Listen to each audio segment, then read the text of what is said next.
Welcome to Car Shopping Questions and Answers. I'm your host, Brother Deshone, the auto advisor. And all I care about is making sure you pay less than everyone else for cars and never spend more than 30 minutes in a car dealership. That's been my mission. I spent 14 years in the car business. Now we do these live streams to make sure you have the strategies you need to save thousands of dollars, because there's only three prices you can pay with any car. Three prices: market value, above market value, or below market value. So all we talk about here is how to pay below market value, which leads to thousands and thousands of dollars in savings. And you can start typing your questions in and we will get to them one by one. So we appreciate you actually tuning in with us. Everything what I'll be talking about on this stream is out of my new digital book. It is called Cars from Home. That's a mindset. 7 steps to saving time, money, and avoiding dealerships. You can get a copy of it anytime over the next 30 minutes for 75% off. It's normally a $97 book. It's worth every penny. You can see it's 5 stars. You can Google it. But as part of my welcome offer, I want to give it to you for 75% off. So if you get to my TikTok bio before 30 minutes or my Instagram bio, click that website there, or the YouTube comments or the Facebook comments, you'll click a link that you can activate that 75% off and get your book for $24 instead of $97. But it's only for 30 minutes, so make sure you get there before 30 minutes is up. Okay, so we're going to start out with Mary's question, which is what to say if I'm asked to make a down payment. First thing you have to realize is down payments are not mandatory, and in all but 2 cases, they're unnecessary. So down payments, let's say you're looking at a car, it's $25,000. You want to buy it. The bank will lend as long as you have good credit, fair credit, good credit, great credit, 20% above what the car's value is. So if you're buying a car for $25,000, the bank will lend another, let's call it $5,000. So they'll lend $30,000 against a $25,000 vehicle. Now, what does that $30,000 entail? Well, let's say you want to put no money down and you want to buy the car and put your taxes in the loan. The bank will approve that. Let's say you want to buy it and put your fees, which may be a documentation fee and DMV fees. Those are the only 3 legitimate fees: tax, DMV, documentation. So you put that in there. So now that takes you from 25 with the taxes, you go up to 28, with the fees, you go up to 29. The bank will lend up to 30 or 20% above the vehicle's value, which is 25, which means you can do a no money down deal. It is not required. Let's say the vehicle's value is 25, but because you have no shopping strategy, you pay 28. The bank only is going to lend 30 because the price you paid for the vehicle does not affect the value of the vehicle. If the value was 25 and you paid 28, the bank's lending 30. Now, the same is true if you get a big discount. Let's say the value of the vehicle is 25 and you get it for 20. The bank is still going to lend what? Up to what? Come on, type in the chat so I know who I'm talking to. I need to make sure I'm talking to the locked in people. 30, exactly. So the loan to value ratios don't change regardless of what you pay for the vehicle. Now, as long as you are trying to get a vehicle and be with everything you want to add to your loan is within the loan to value ratios, money down is not necessary, no matter what they tell you. But what you have to understand is if you come over and you have $5,000 of negative equity, now we have to take that into consideration. Can we do a no money down deal with $5,000 of negative equity? Possibly. It's going to go back to 20% above what the vehicle's value is. So you heard, oh, maybe I get a discount, get me a nice deal, below market deal, knock $3,000-4,000 off. and I can bring over more negative equity. But the only two people who cannot do these no money down deals, and more than the majority of it, is the negative equity people, because you just have too much baggage you're bringing over. And then if your credit is too bad, where you're trying to finance everything, but even with credit being bad, they're normally just charging you a higher interest rate. They're not usually, sometimes you'll see a lower loan to value ratio, but typically the 20% is going to be customary. So it's really the negative equity that stops people from doing no money down deals in most cases. When I was at Mercedes, some of you know I worked for Mercedes for 5 years. People with 800 scores would leave with no car, negative equity. So if you have a lot of negative equity, your goal is to find a car that you can get a huge discount off of, something like, $7,000, $10,000. Even if you look at somebody like Tiffany bought her Mazda using our strategies, using the strategies in my book. She got $6,530 off. Now that's a $44,000 vehicle. So if she had $6,000 of negative equity to bring over, she could do it, because she got a $6,500 discount off the car she was buying. So this is the basis for understanding no money down, Mary. And a key is for you to understand you need to be shopping for the price of your vehicle. The vehicle you're going to buy, you should be shopping for that with an out the door price, not with a loan. So let's say you are like, I want to buy a Hyundai Elantra. You should target whatever Hyundai Elantra you want, get the equipment, and then get a bunch of offers to see who's going to give you the biggest discount, because they're not all the same. They're very different. This isn't the Apple store. You could go to the Apple store in California, the iPhone's the same as the one in Florida. You go to a Hyundai dealership in Bay Ridge, Brooklyn, it's an entirely different price from, Inglewood, New Jersey. A total different price than, Metuchen, New Jersey. They're all different. And that's what you have to understand. When you're shopping for your vehicle, you're shopping for the dealer who's going to sell you the car at the best price. You will handle your financing, your down payment, your interest rates in a separate process. You don't want to mix those two. Okay? That's a good start for you understanding that you should not be in a position where they're telling you make a down payment, unless you put yourself in that position. You follow what I just talked about over the last three minutes, then you should not be in that position. You should understand when a down payment is not necessary. And almost anyone can do these deals with no down payment. Go ahead, Dolan. Let's shoot the next one up. Keep typing your questions. We'll keep getting to them. What's up, Josh? Thank you for liking the video. I see you. Thank you, Bianca. Welcome to the people who are shared. Malik, 621, thank you for sharing. Shout out to the sharers. I see you. It does not go unnoticed. I appreciate everybody who shares, hit that share button, and sends this broadcast to some other people. I appreciate you. All right, AG, car shopping for a used Tesla X, how to save or haggle. There's two types of used car dealerships. When I worked at Mercedes, the first Mercedes-Benz dealership I worked at, big markups, wants to negotiate. Big markups. $7,000, $10,000 markups, very exclusive cars in the particular case. But even if they didn't, they didn't have to have Mercedes. There's other dealerships that do this. They're going to leave themselves big markup, and then they're going to say, hey, let's negotiate.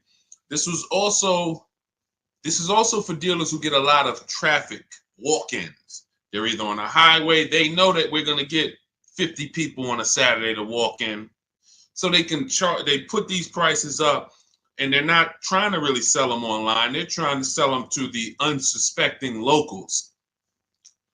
Now, different dealership says, I'm only going to mark my cars up $1,500 because I want to sell a lot of them. This is an entirely different model, different mindset, different process.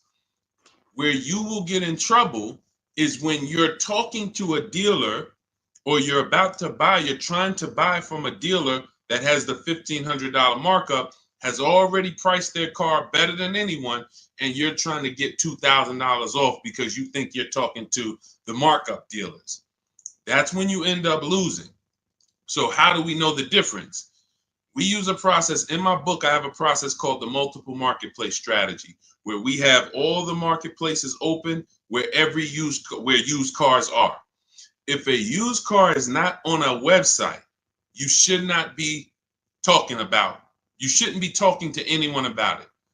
If you can't find a vehicle on a website, a public marketplace, where every dealer wants to sell their cars, do not negotiate on these cars because they can make up prices. Let's say if it was on a website, it'd be 26. You come in, you're like, hey, I like that blue car. Hey, how much y'all asking for it? What's to stop them from saying, hey, yeah, it's not on the website yet. We're going to be asking 29. And then you're like, oh, that sounds kind of high. Well, what did you think? I'm trying to get to like 24. Now, meanwhile, if you'd have sold for 26, you probably would have, asked for, but because you think he's asking 29, now he could talk you down to 26 and you think you got a good deal. Meanwhile, the price they should have listed it for was 26 to begin with. So that's why it's a dangerous, unwinnable game to ever negotiate with a used car that you can't find on a marketplace, public, because that's where their competition is. So we're going back to our system. We're opening up all the marketplaces, CarMax, Carvana, Driveway, eBay Motors, Cars.com, Auto Trader, Car Gurus, and Carfax. 8 marketplaces. Now, all of these marketplaces have different cars. And sometimes you will see a marketplace that has a car here for 34, but the same car is on another marketplace for 32 because they lowered the price. But because you only look at Car Gurus and you're not looking at Carfax, you didn't see that when they lowered the price, this website updates faster than this one. So that's why we're on 8 marketplaces. And then we're narrowing it down based on the first thing you need to do is look at assess the market, I call it. In my book, in my multiple marketplace strategy, this is called assessing the market. What's the low prices? What's the high prices? Where the low side at? Low side is around 22. Okay, I see that. Now, the 22s are going to be garbage cars, accidents, frame damage, title messed up. But every now and then you see one for 22.5, 23, and it has a good Carfax and it has good service record, but it may not be the color you want. So now that has already set the market for you. I want it black, but I see a white one here. It has everything I want, but it's not the color. That means the low side of the market for that car is that. That's assessing the market. So now we're trying to find a vehicle there because, again, there's 3 prices that you can pay for any car. Market value, that's what negotiators pay. Above market value, that's what people who don't negotiate, can't negotiate, don't like negotiating pay. And then you got below market value, which is what people who use competitive bidding and put dealers against each other pay. Now, when we look at these low market, now we're trying to see, do we wait for a vehicle to pop up and can we screen down a couple vehicles to get to a top 3 or top 5 best choices? Once we do that, those are the vehicles, AJ, that we're going to see if we can make a final deal on, because they're already at the low side of the market. So what's going to happen? Either they're at the low side of the market and you're dealing with a dealer like the first Mercedes dealer I worked up, meaning they're not going to sell the car for that price. They're going to try to mark up prep fees and marketing fees and all types of bogus fees, but they want you to come in first. They're not going to put that online. They want people to come in and say, hey, I saw this car. And then by the time, who's ever sat down, be honest, if you've ever sat down, you came to look at a car, they were asking like 22. But by the time everything got added up, they slapped like $7,000 more on it. Warranties, all types of stuff. And you're like, wait, who's had that happen? Type me if that's happened. And I need you to dialogue. Listen, I'm talking to the locked in people. Right, I see you, Josh, 100%. Okay, so this is a tactic. Look, absolutely. So this has happened to Judy, a lot of people. This is a strategy. It didn't happen by accident. They're purposely depending on people coming in, not calling in advance, and then they want to negotiate with them. Goes back to the first deal I said about the first deal I worked at. They want to negotiate. So the prices are so now that's what we verify. That's what we're only calling those top 3 to 5 dealers and saying, hey, besides besides the price here online, what fees do you charge?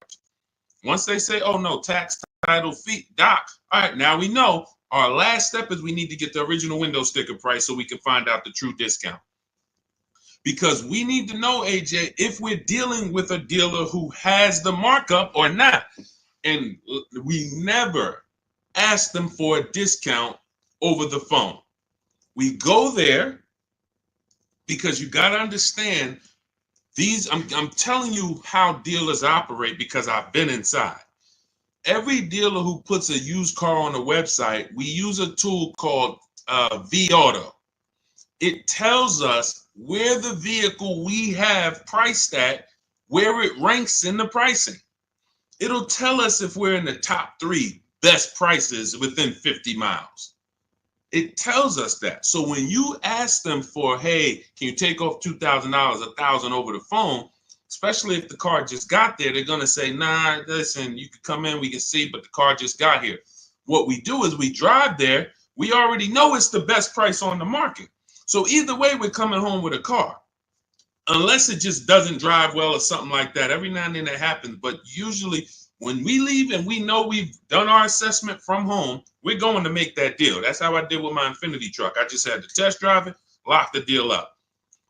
When we do that, that's all we're doing when we get there. And we already know. Now, what we'll do, we'll ask them, hey, could you take off another $1,000? If they have it, they'll do it. If they don't, they might say, listen, we don't have it. The car just got here. I only got the car marked up. You see, we know they're telling the truth because we've done the research online. So now you know if you're programmed to only, hey, if I don't get 2,000 off, 3,000 off, then I can't buy it. And you're going to miss the dealers who want to, they literally put their cars online. They want them going in 24, 48 hours. They make sure they're the best price, and they sell lots of used cars. You go in there trying to get 2,000, 3,000 off from them, you're missing opportunities. That's how it goes. Okay, this is all, that's all part of my multiple marketplace strategy. It's in my new digital book. It's called Cars from Home, 7 Steps to Saving Time, Money, and Avoiding Dealerships. As part of my welcome offer, you can get your copy for 75% off, but it's only for 30 minutes. So you go to my TikTok bio or my Instagram bio, the YouTube comments, or the Facebook comments. You won't pay the normal $97 price, but it's only for 30 minutes. And then you'll have everything we'll be talking about on the stream step by step. Go ahead, Dolan. Next question.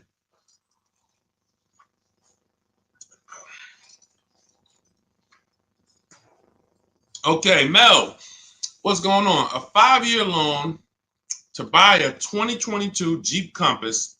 Is it good to trade in for a lease now? So this sounds like, Mel, you figured out you should be leasing, not buying.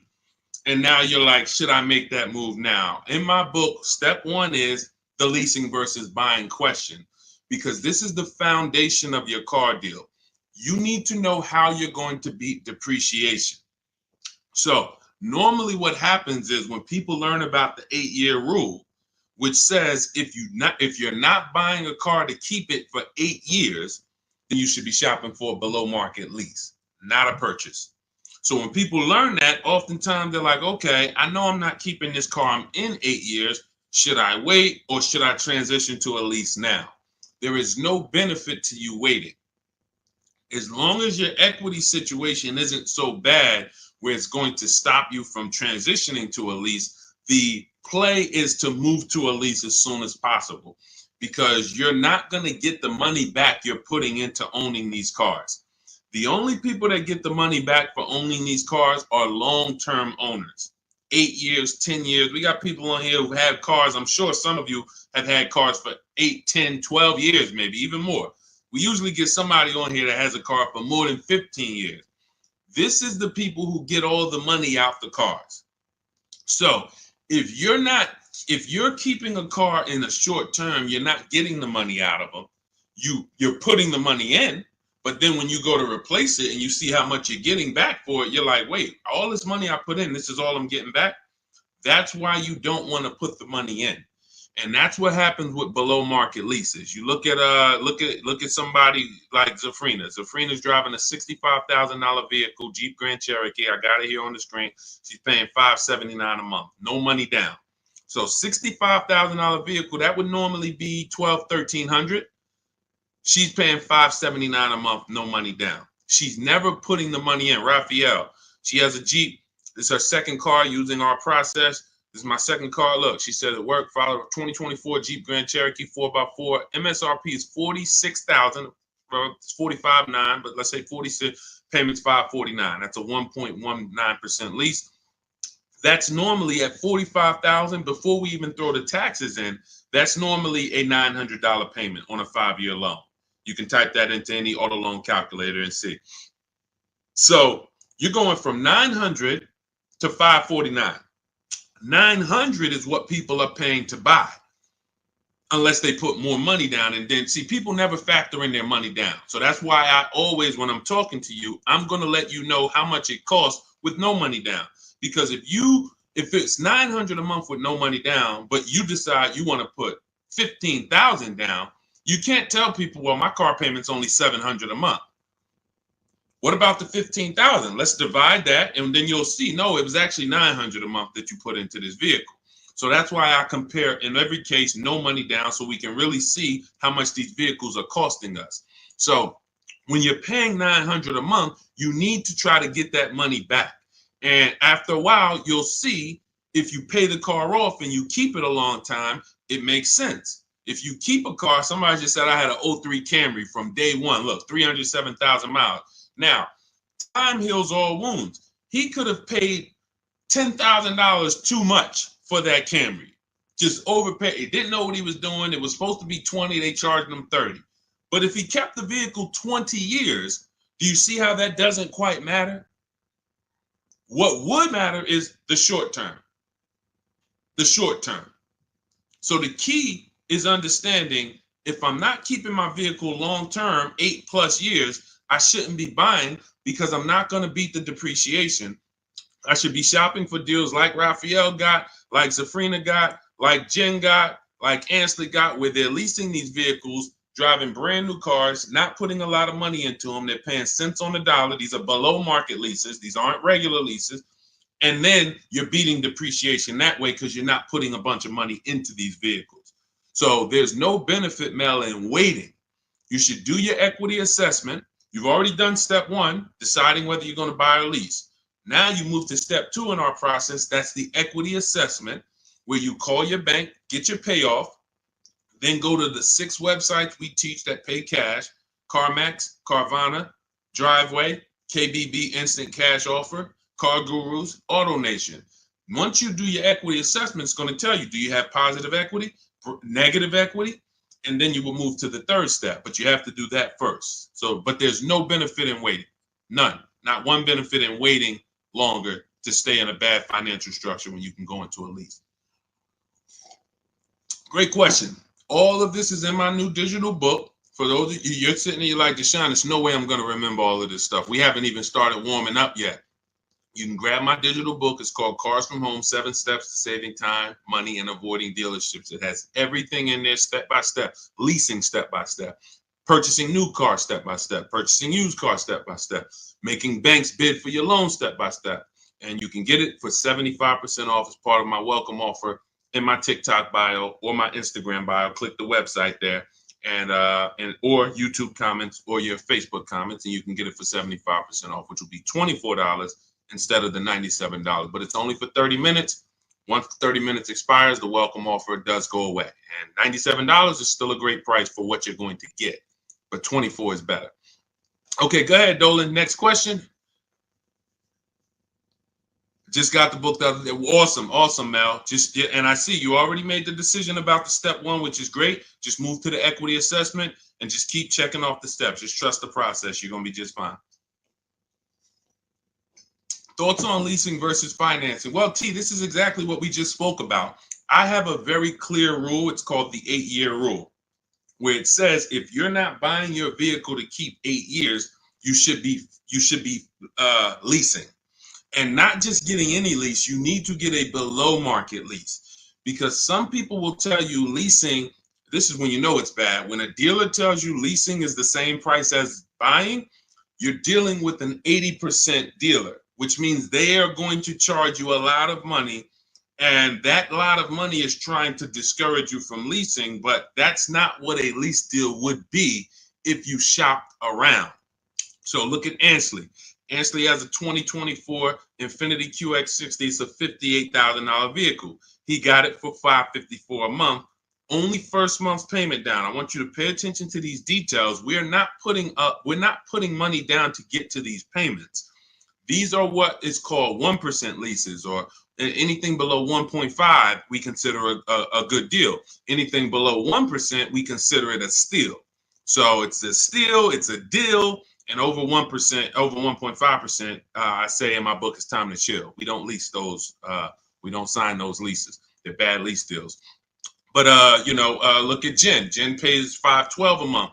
Now, normally these vehicles that they're buying would be $300 to $400 more per month if they bought them. So when you take somebody like Danielle, Danielle's Audi, it's a $45,000 Audi, 44 and change. If she bought that vehicle, she's looking at a $900 a month payment, no money down, 5 years. She's leasing it, no money down, $550. So she's paying, call it almost $400 less per month, because we didn't even put the taxes into the price of the vehicle. So if we put taxes into that MSRP, then it might be around 48, and her payment's probably going to be about $950 for 5 years. She's paying $550. Now, let's just to give you an example to understand it deeper, let's say she got a big discount off this Audi. Let's say they knock off even $10,000 for her, which would never happen. But let's just say she knocked off, I just want to prove a point here. Instead of 48 with the taxes, let's say she gets a big discount. She's at 38 now. How much is the payment on 38,000? Some of you know every $5,000, and that's going to be a little, roundabout math for you to do. Every $5,000 is about how much per month? Let's talk to the people who know this.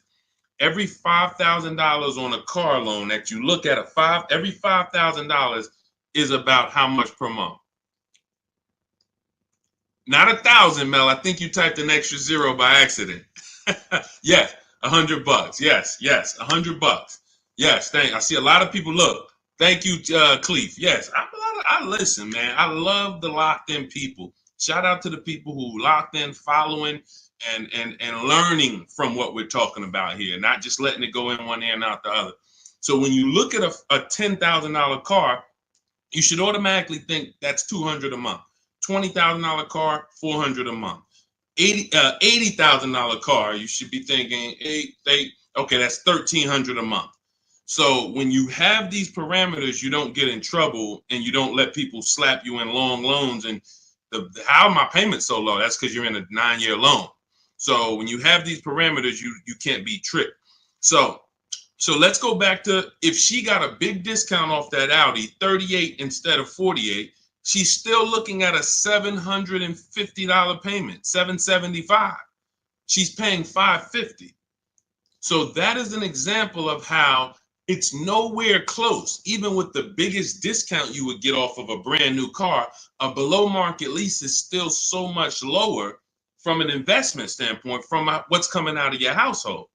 And let's take one more scenario, and this is all tied into the 8-year rule.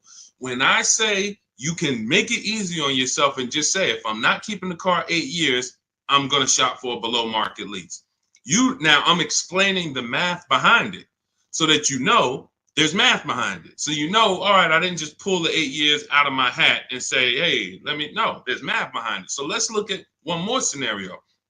Let's say, Danielle, somebody says they want to get a used Audi, because there's some of you you're like, well, Deshone, what if I buy used? Does it still make sense? Does the 8-year rule still apply? Because I'm going to knock 20, 30% off the price. If I get it used, now it makes sense to buy, right? No, it doesn't. Let's go deep on this. So let's say Danielle, instead of 44, where her Audi is, let's say she finds a nice one for 28. 3-4 years old. I'm being generous. She finds a nice one for 28. With taxes, let's just round it out to 30. That's her all-in price. She finds her a nice 3 to 4-year-old Audi. 1 year left on the warranty, and then she's going to be on her own. $30,000. What's her payment? 5 years. What's her payment? Let's go. Type in. $30,000, $600 a month. Thank you. $600 a month. So we just took some very clear scenarios, and we took 35,000 would be 600 a month. Would be 700. Josh, 30,000 is going to be 600. Yep, you got it. I see you updated it. So now let's look at this. We have a scenario where Danielle's driving a brand new Audi for the next 3 years, $550 a month. Had she bought a brand new one with a dramatic discount, she still be with a regular discount, she's going to be $900 a month. With a dramatic discount, she's still going to be it was close to it was 38, so 38, still close to almost $800 a month, $775. Then with her used version, if she bought a used version and got a great price on it, 28 plus tax, she's at $600. So every one of those scenarios is much more expensive than the purchase and then the lease, than the below market lease. And frankly, you can't really compare a 3-year-old, 4-year-old Audi to a brand new one. You just can't. Because you're paying $600 a month, I'm paying $550, but the benefits even outweigh that. You're gonna have no warranty after a year. Anything goes wrong, you're on your own. 3 years from now, your vehicle's gonna be 7 years old. 3 years from now, I'm going into a brand new, another version, 2028 or whatever's gonna be out then. So there's no comparison. When does the buyer win? The buyer wins in the long run. You can see the buyer's losing in the short term, right? In every one of those scenarios I just laid out, the buyer is clearly losing. Brand new car buyer paying $300, $400, $500 a month more than the below market lease, losing. The used person got a payment closer to the below market lease, but look what they're driving. 3-4-year-old car. It's going to have no warranty soon. They're going to be on their own. And then the majority of that time they have it, they're going to have no warranty. That is the life of the buyer. But after 8 years, the money paid starts to stack for the lease person. Because if I'm paying $550 a month, all right, let's say Danielle gets 3-4 Audis in a row. She just got 4 Audis, every single one of them, she gets below market deal $550. Below market deal $550. After she gets to year 8, she's paid more than these other people. Year 8, she's paid more. So at that particular point, financially, the buyers are ahead. But before that, the buyers have lost because Danielle's driving better vehicles for less. That's why it's the 8-year rule. This is the first decision you make, because if you make this wrong, you lost. If you go in to buy a car, if you go in and you buy a car, but you should have leased, you lost. I just showed you. Doesn't matter how good of a deal you got. Man, Deshone, they knocked 15% off for me. Does not matter. If you're going to replace that vehicle in 3, 4, 5 years, you would have been better off getting a below market lease and never tying up all of that money in the vehicle. That makes sense? Type $signs if you're clear on that. Type $sign, $sign if you're clear on that. All of this is in my new digital book. That's step 1. It's called Cars from Home. It's 5-star rated. Thank you to everyone who's reviewed the book and rated it. And it's called Cars from Home, 7 Steps to Saving Time, Money, and Avoiding Dealerships. That was step 1, which is our leasing versus buying question. That's how we put our deal on the right foundation. And that's the most important question. It's literally called that in the book, the most important question. How many years are you going to keep the next car? That's when we decide leasing versus buying. So as part of my welcome offer, you can get your copy of Cars from Home for 75% off in my TikTok bio or my Instagram bio. Go to click the picture of me, click the website. and then you can activate your 75% off for the book, but it's only for 30 minutes. Also in the YouTube comments or the Facebook comments. After that, price goes back up to $97. Welcome offer is gone, but go get your book and come on back to the show. And make sure when you get the book, you screenshot the thank you page, because on that thank you page is the link to open the book. I also email you a copy, but sometimes you type in your email wrong, you type in too fast, and that screenshot has my support team's email, where you can email my support team just in case you type your email wrong and your book's not in there.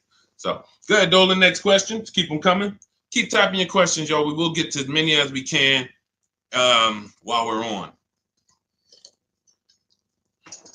How do you calculate the negative equity?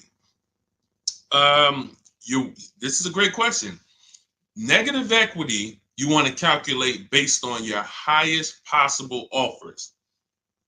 When you calculate your negative equity based on anything but your highest offers for your vehicle, then you are now putting yourself in a position where you have more negative equity than you would have. So let's say you go into a car dealership, which we never do, and talk numbers. We go into a car dealership, test drive, pick up our car, but you're there, you're talking numbers. Now they look at you and they tell you your car is only worth 16. You have $6,000 of negative equity. That means you owe 22. So your car's worth 16, you owe 22. They're telling you you have $6,000 of negative equity. Now, the problem is, if you believe that without actually doing what we call the equity assessment, which is getting bids for your car from companies that pay cash. They buy cars same day, you come out, or sometimes they send an inspector. It's a very quick process. They cut you a check and they pick up your car, right? There's 6 companies we use right now to do that. Carvana, CarMax, Driveway, Kelly's Blue Book, Instant Cash Offer, AutoNation, and Car Gurus. Now, these 6 companies bid, we get their bids. Now, let's say CarMax decides they can pay you $19,000. You owe 22. How much negative equity do you have now? The dealer, your car was only worth 16 to them, but to CarMax, it's worth 19. So instead of 6,000 negative equity, you only got 3,000. But if you didn't get the highest offers for your vehicle, your negative equity is going to appear larger. It's going to be larger. And it's not because it should have been. It's because you didn't employ strategies to maximize your vehicle's value by putting it on the open market. You wanted to do a quick deal and you took less money than you could have gotten trading in a car. We don't do that. So, Mary, we do the equity assessment. That's going to tell us right then and there how much negative equity we have or how much positive equity we have. It takes 15, 20 minutes to do. Just go to those 6 sites. That's in my book, step by step. That's step 2, the equity assessment. Once we actually decide whether we're going to buy or lease, that's step 1. Now we move to step 2, which is the equity assessment. We don't move forward until we found out what our equity position is. Okay, does that make sense? All right, go ahead, Dolan. Next question.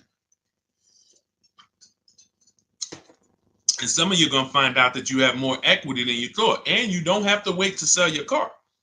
So, I've had people who thought they had to wait until the car was paid off. If you ever, you might have thought, Sean, I thought I had to have my title to sell a car. No, you don't. You can sell a car you still have a loan on. Absolutely. And the reason I know this, people think this way, because when I was at the dealership, people would walk into the dealership. I get a guy who's like, hey, is that the new version there? That's the 2020 whatever. I'm like, yeah, that's the one just came out. He's like, all right, I got 3 more payments left, and then I'm gonna come see you for that. I'm like, what? Hold on, let me talk to you.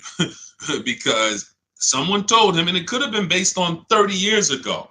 Maybe there was a time when you couldn't sell a vehicle without paying it off and having the title. I don't know. But in this particular case, it makes no sense to run a race, pay off a car, and then turn around and go get another car. You should be leasing.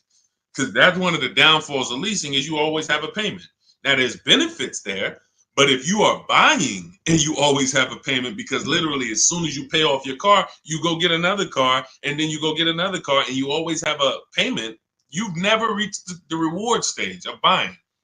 So, IG, how would you know a car is below market value? Who to believe? CarMax? No, this is not. We don't believe companies. You know a car is below market value by looking at the market and getting multiple offers.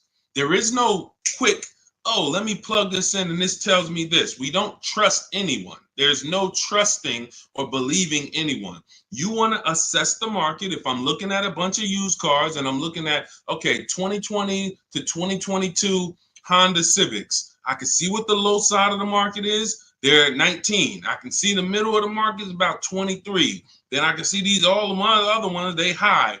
I need to know where the low side of the market is. If I'm leasing, everything we do with buying, if we're buying a new car or we're leasing, we use a strategy in my book called the 25 to 5. We connect with 25 dealers online. We're going to get 5 offers. This is for new cars and leases. Assessing the market for these cars comes through multiple offers. So when I look at, let me give you an example. I'll use an example like Teddy. So Teddy gets multiple offers. How does he know that his BMW deal is a below market deal? Says here, look, the post is a bit wordy, but I'm too pumped. I will never, repeat, never lease another vehicle any other way. From start to finish, this deal took 6 days. Connected with 25 dealers online. We do this in 20 minutes. I show you in my book how to do this in 20 minutes. 4 nearby states. He's on the Indiana border. I received 10 offers. I only use the scripts provided. So I provide you with email scripts, copy and paste, because I know everything these dealers are going to say. Obviously, I was a car dealer for a long time, so I know the canned responses. So I wrote the email templates to respond to them. Now, he ends up, this is a $73,000 vehicle. He closed his deal at $856 a month, no money down. Now, how does he know $856 was the below market deal for his BMW? Because his highest offer came in at $1123. So you can see my highest offer during this process from a different dealer was $1123. Look, the dealer closest to me, the local dealer, came in at $986. So his closest dealer is $986. His highest offer is $1123. He closes his deal at $856. It's clearly below market value because he sees the market. The only way to get below market deals is to look at the market. That's why we have the best system for getting multiple offers on new cars and leases. Or if we're shopping for a used car, we're looking at multiple options. That's the only way. That's why I said there's 3 prices you can pay for any car. If you're going to buy a car, lease a car, if you're going to buy a new car, buy a used car, or lease a car, there's 3 prices you can pay. Market value, that's what negotiators get. They don't know if they're actually getting a below market deal. They're just negotiating to try to get to the bottom. But they don't know they're at the bottom because they don't even know if they're at the dealership. Let's just say, let me go back to Teddy's deal. Let me show you an example of why you can't get a below market deal from the wrong dealer. This Teddy's local dealer comes in at $986 a month. Now, we have counter offer calculators in my book. His $986 from his local dealer is not the first offer. That's the last offer. That's, hey, we're not doing anything lower than that. The highest offer, $1123. We're not doing anything lower than that.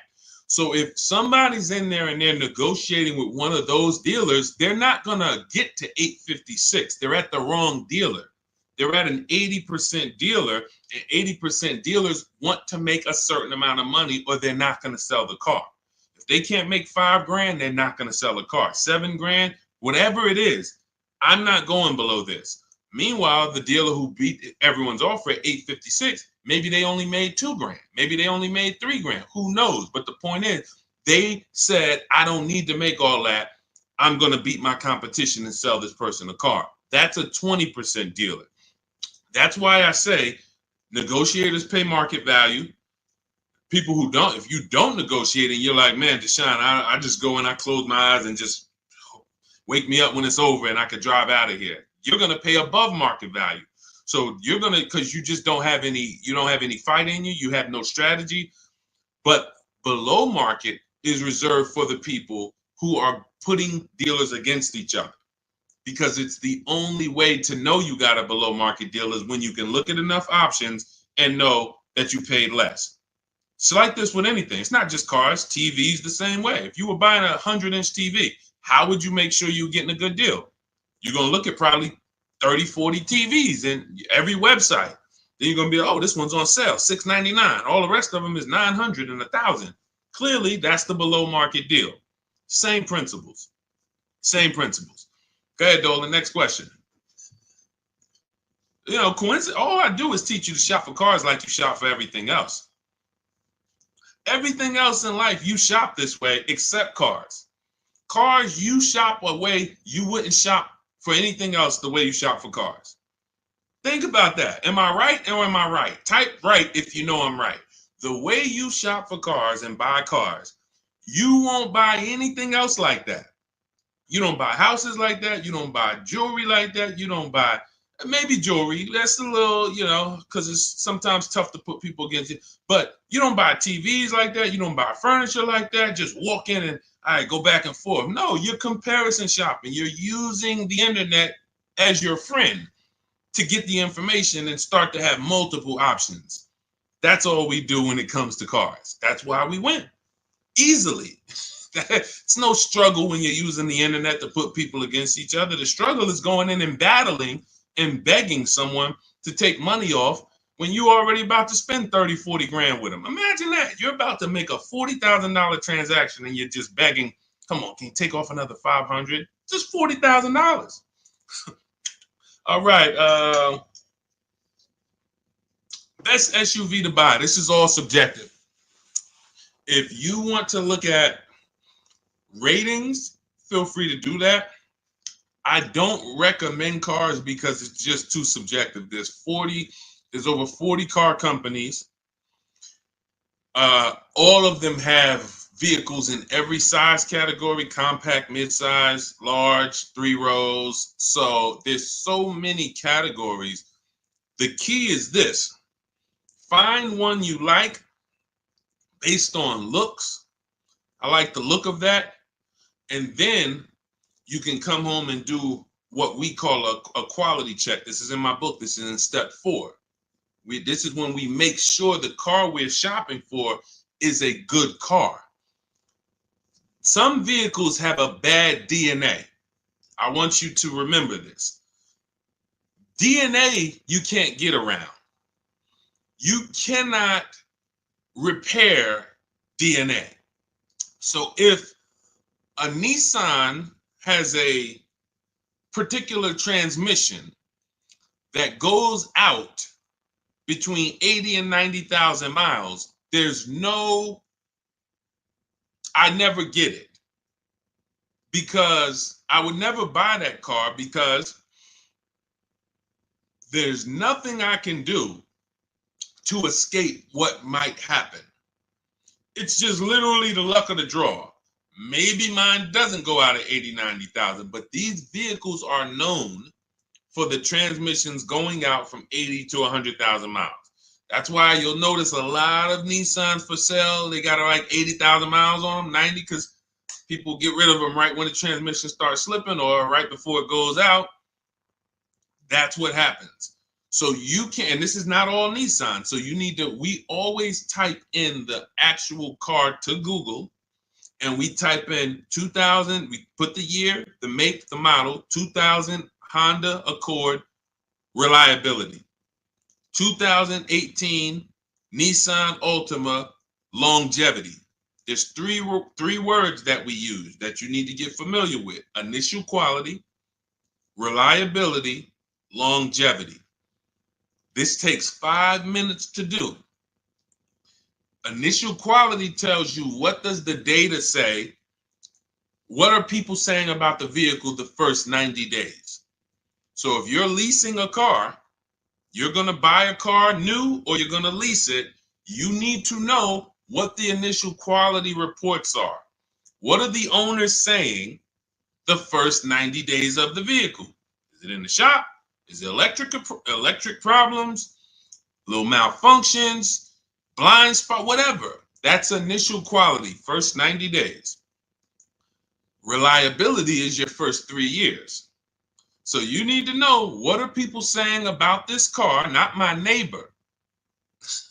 Not my neighbor. My neighbor owns one of them. There's 10,000 out here. What are they saying? Maybe my neighbor got a good one.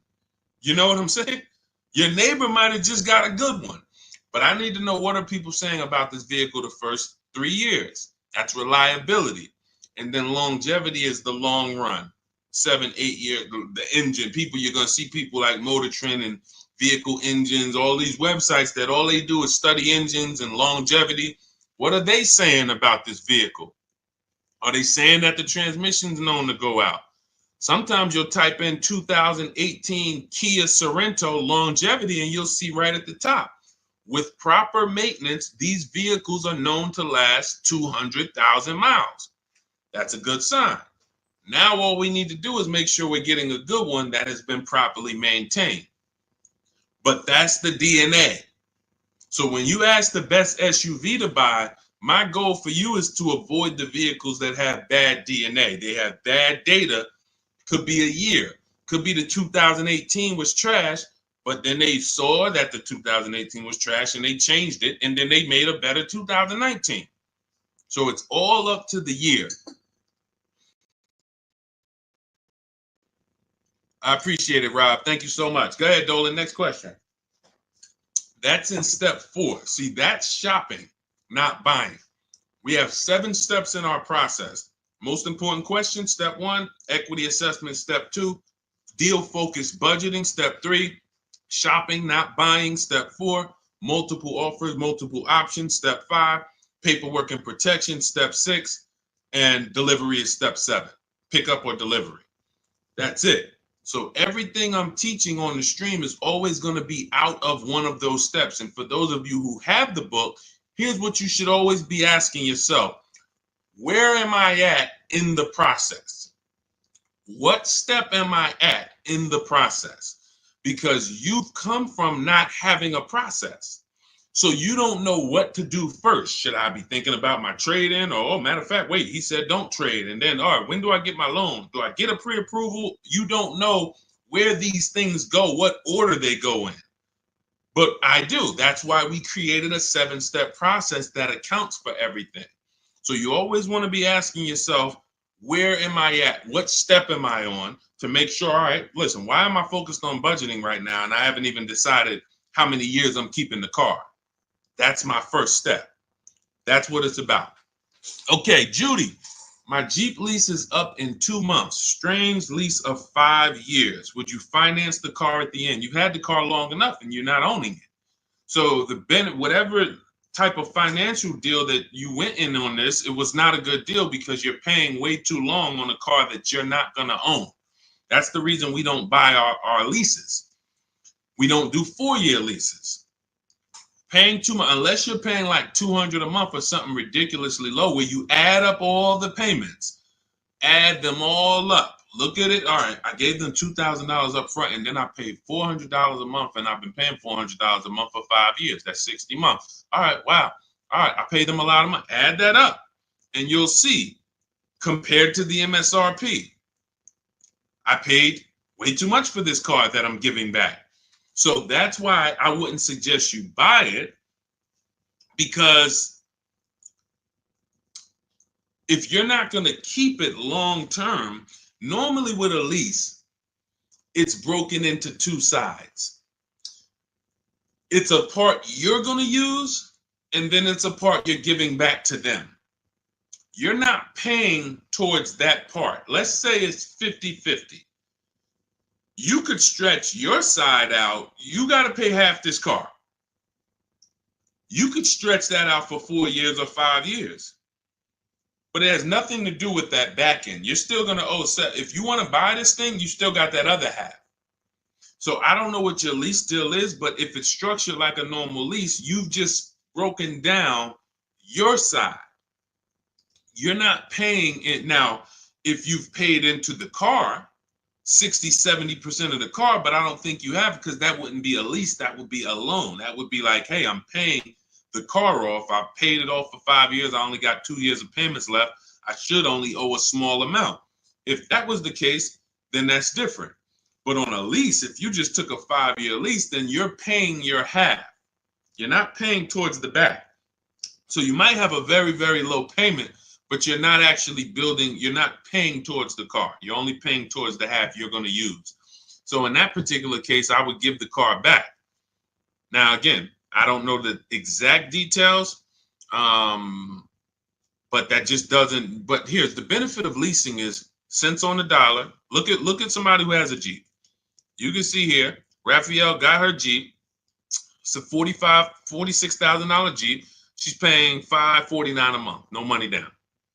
So she's putting into this car $549. Let me do some math. This is why when we get away from these structures, it doesn't make sense anymore. $549 times 36, that's $19,700. Now, going back to her deal, the vehicle itself is $45,900 plus tax and fees. She's going to pay $19,000 over 3 years. That's less than what the vehicle would normally depreciate. So her vehicle that's 46 minus 19, about 27 is what's left, not to mention her tax. This is why you have to be judging the lease deal. Leasing is all about, I need a low payment and I need to pay less than I would have tying up all of this money. So once we get into these long leases, we've defeated the purpose. We've defeated the purpose of leasing. So I wouldn't finance the car at the end, Judy, unless you look at your deal and you can see that you only owe like another 10 grand or something, or 12 grand. Then okay, maybe you do pick it up on the back end, but then you should have equity. Because if it's going like a normal loan and you've been paying for 5 years, you should do your equity assessment. You have equity. But if you're in a 5-year lease, you won't have equity. All right. That's a strange structure for sure, like you said, and never do it again. Unless I'm wrong about it. That's just not something that you want to do again. And hopefully you had a super low payment and you just kept the payment low for 5 years. But again, you're in the same car. There's no warranty. It's just, let's do something different. There's much better ways to benefit financially and drive, nice vehicles. Yep, you got it, Elaine. Thank you. Thanks for always tapping in. I always see your comments on my videos. I appreciate it. Go ahead, Dolan. Next question. Okay. Rita, what have you heard about the 2024-2025 Nissan Kicks? I would look at what we said over the last 7-8 minutes when we're checking the DNA of a vehicle. I ran down how we check reliability, initial quality, and longevity, and I would let it go from there. I don't give my opinions on cars. Now, what I do is I'm preparing these top 5 reports. So that's something we want to launch big in the next 2-3 weeks.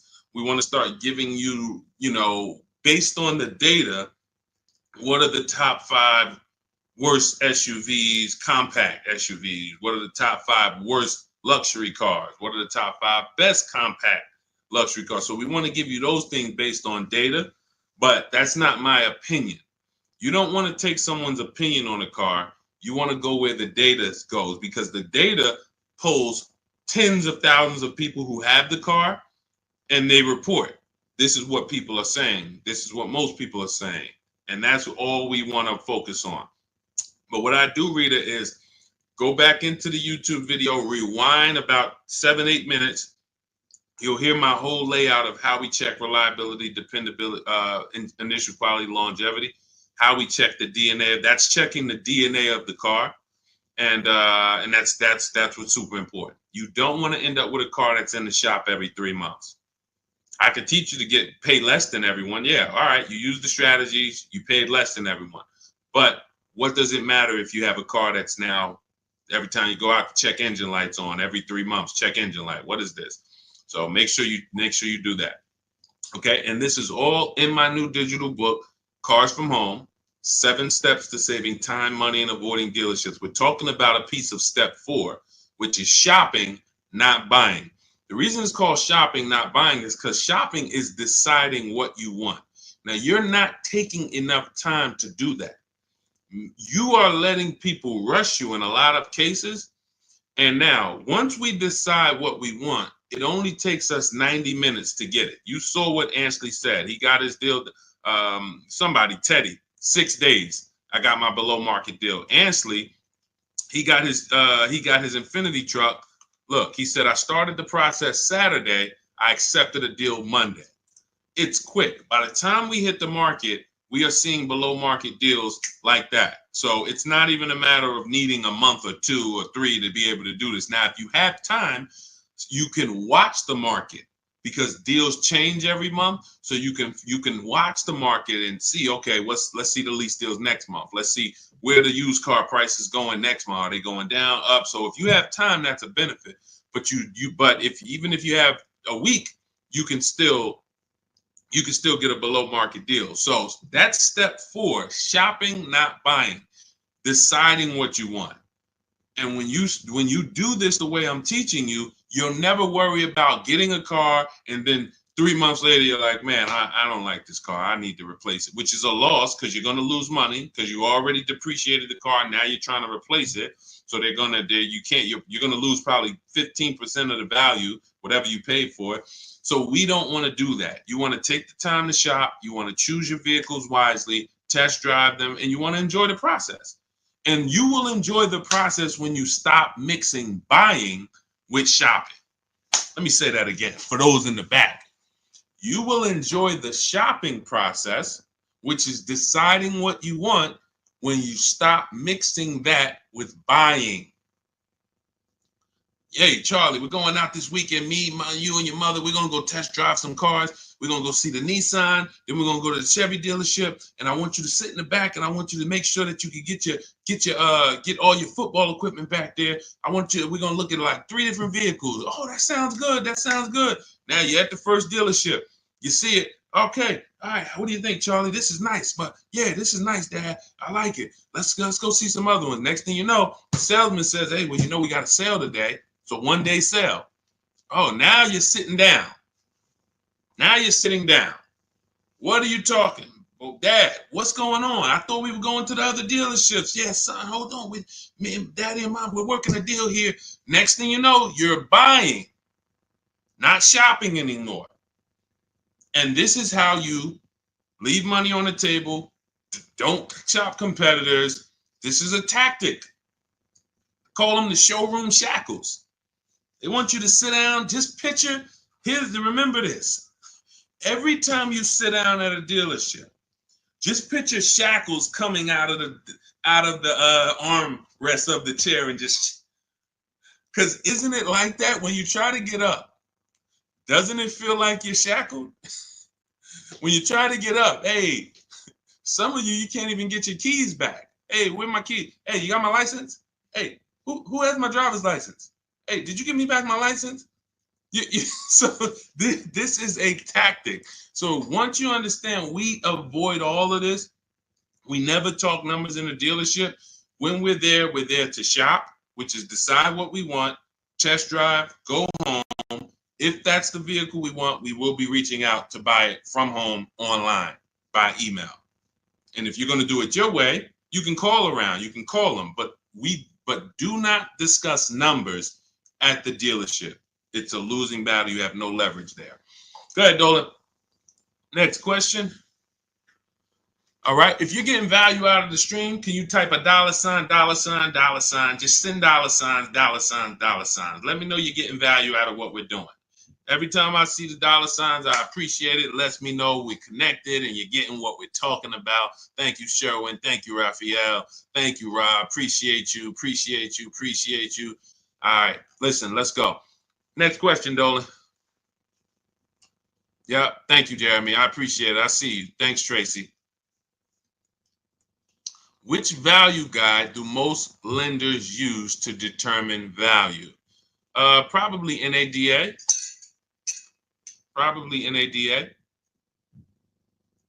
But you should be shopping for below market deals.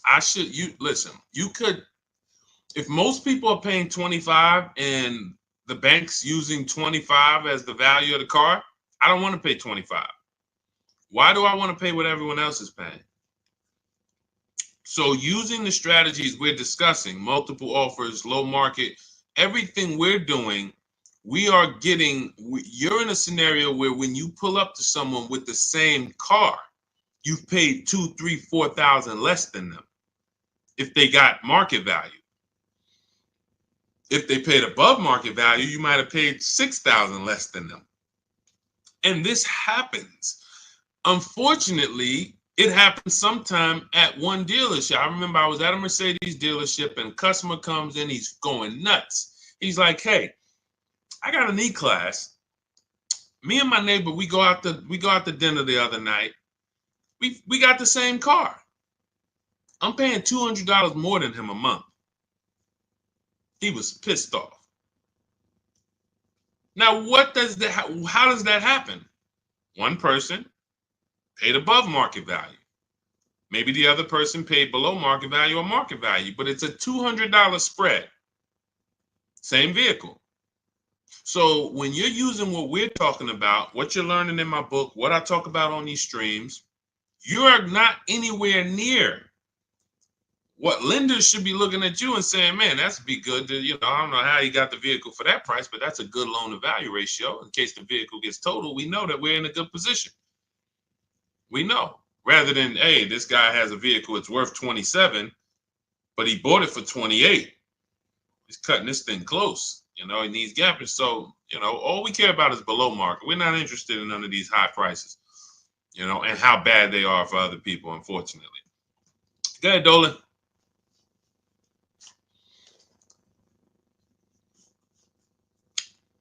For Countess, does it matter what type of vehicle you lease? Well, every vehicle has a different lease program attached to it. So every trim level has a different lease program attached to it. So a Mazda 3 Sport has a different lease program than a Mazda 3 Touring in many cases. Has a different lease program than a Mazda 3 Grand Touring. So every vehicle is different. Here's how I look at leasing, and here's how I want you to look at it if you want to talk value and money saving. You're looking for the car that you could drive the highest MSRP car for the lowest price. So my first lease was a Pontiac G6 $256 a month. It was like a $20,000 car in 2006. I paid a little more for it because I didn't have the credit. I had never financed the car. So I had to pay, I think I got tier 3 through my dealership. It was like maybe $40, maybe $30-something more per month that I had to pay. But my next lease was when I was at Mercedes, I leased an Infiniti that was next door. It was like a $32,000 car, $325 a month. It was an Infiniti G25. And then maybe a $35,000 car, G25. Then I leased a Q50, which was a $45,000 car, $345. Then I leased another Q50 because this was my wife's car, $365. And then I leased myself a Jeep Grand Cherokee 2018, $330, $35,000 truck, $330 a month. These are all under 1%. You take the monthly payment, divide it into the total MSRP. If it's under 1%, this is a steal. Incredible value. You're driving very expensive vehicles for very, very low payment. So, and then the last Infiniti that I got that I leased was we had 3 Q50s that my wife drove. And the last one was $365. So it kept going up by $20. Every time it would go up by $20. We had 3 Q50s. These were $44,000 vehicles. So that's how I approach leasing. Now, I might look at another vehicle, the same $45,000, but the lease program is not as aggressive. Once I shop my offers, maybe I'm at $500 because it's a different lease program. The lease program, in order to be at a 1% lease or close to it, you need a lot of support from the manufacturer. You need rebate, you need incentive, and then you need to get bids. So you can have a great lease program, but if you're at an 80% dealer, you're not going to see these deals that I've been showing this whole stream. You're not going to see any of these deals. You need a great lease program, and that combines with the bids that you're getting. And then once you get that, you can see, am I at 1%? Am I at 1.2%? Am I under 1%? Zafrina got a 0.88% lease on that Jeep Grand Cherokee, the electric version. She got a 0.88% lease. Ridiculous. $65,000 vehicle right here. She's paying $579 a month. No money down. $65,950, $579. That's a 0.88% lease. Ridiculous value. Ridiculous value. So the lower value, the lower percentage, the better.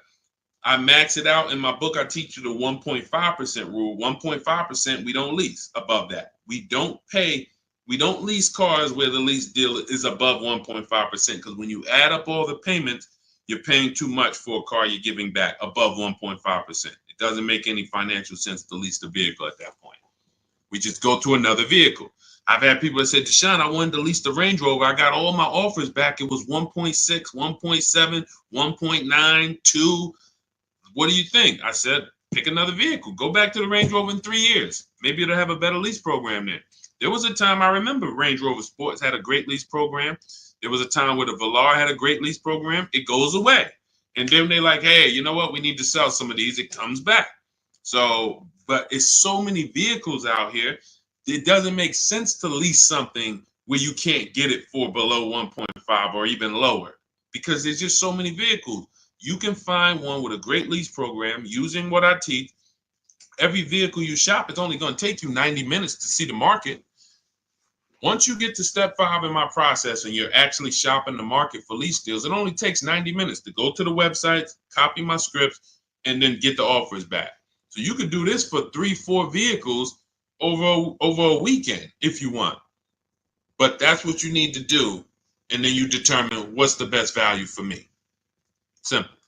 Simple. I'm only leasing vehicles that I know I can drive them for cents on the dollar, and they're expensive vehicles. I don't even do 1.5. Sometimes you'll see somebody, they really like a vehicle. I always say, if you really like a vehicle, you shouldn't be leasing. You know, I mean, if you're leasing, you don't love a vehicle. So let's put that out there. If you're switching vehicles every 3, 4, 5, 6 years, you don't love the vehicle. People who buy their vehicles to keep 8, 9, 10 years, then we can talk about love. But leases, they so fast. You lease a vehicle in 2.5 years, you got to start thinking about what I want next. 2.5 years, what I want next. So there's no love here. You just find something you really like that has a great lease program where you could pay these low prices, and then you move on and you do it again in 3 years. Don't fall in, that's what leasing is about. All right.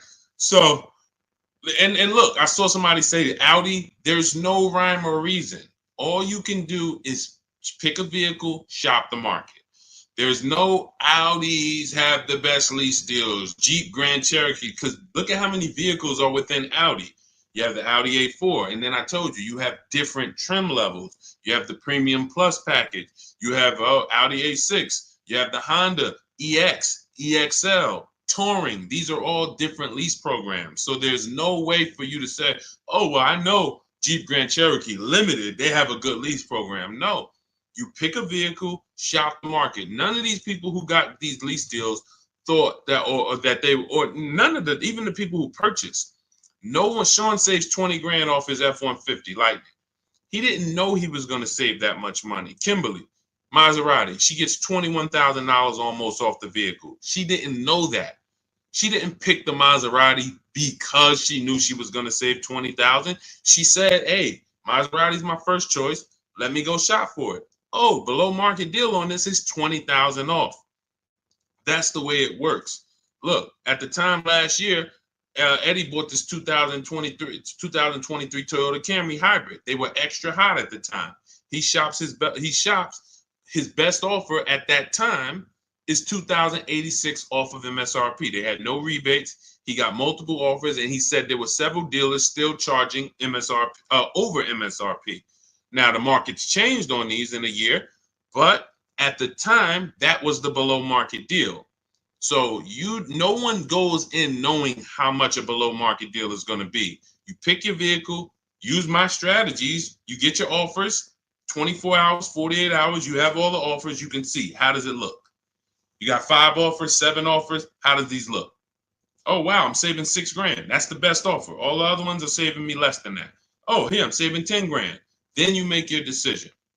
Simple. And once you know how quick it is to actually do this, it's going to blow your mind, because you're going to say, any vehicle I'm considering, I can shop the market on it in 90 minutes and know what the below market deals are. Very empowering.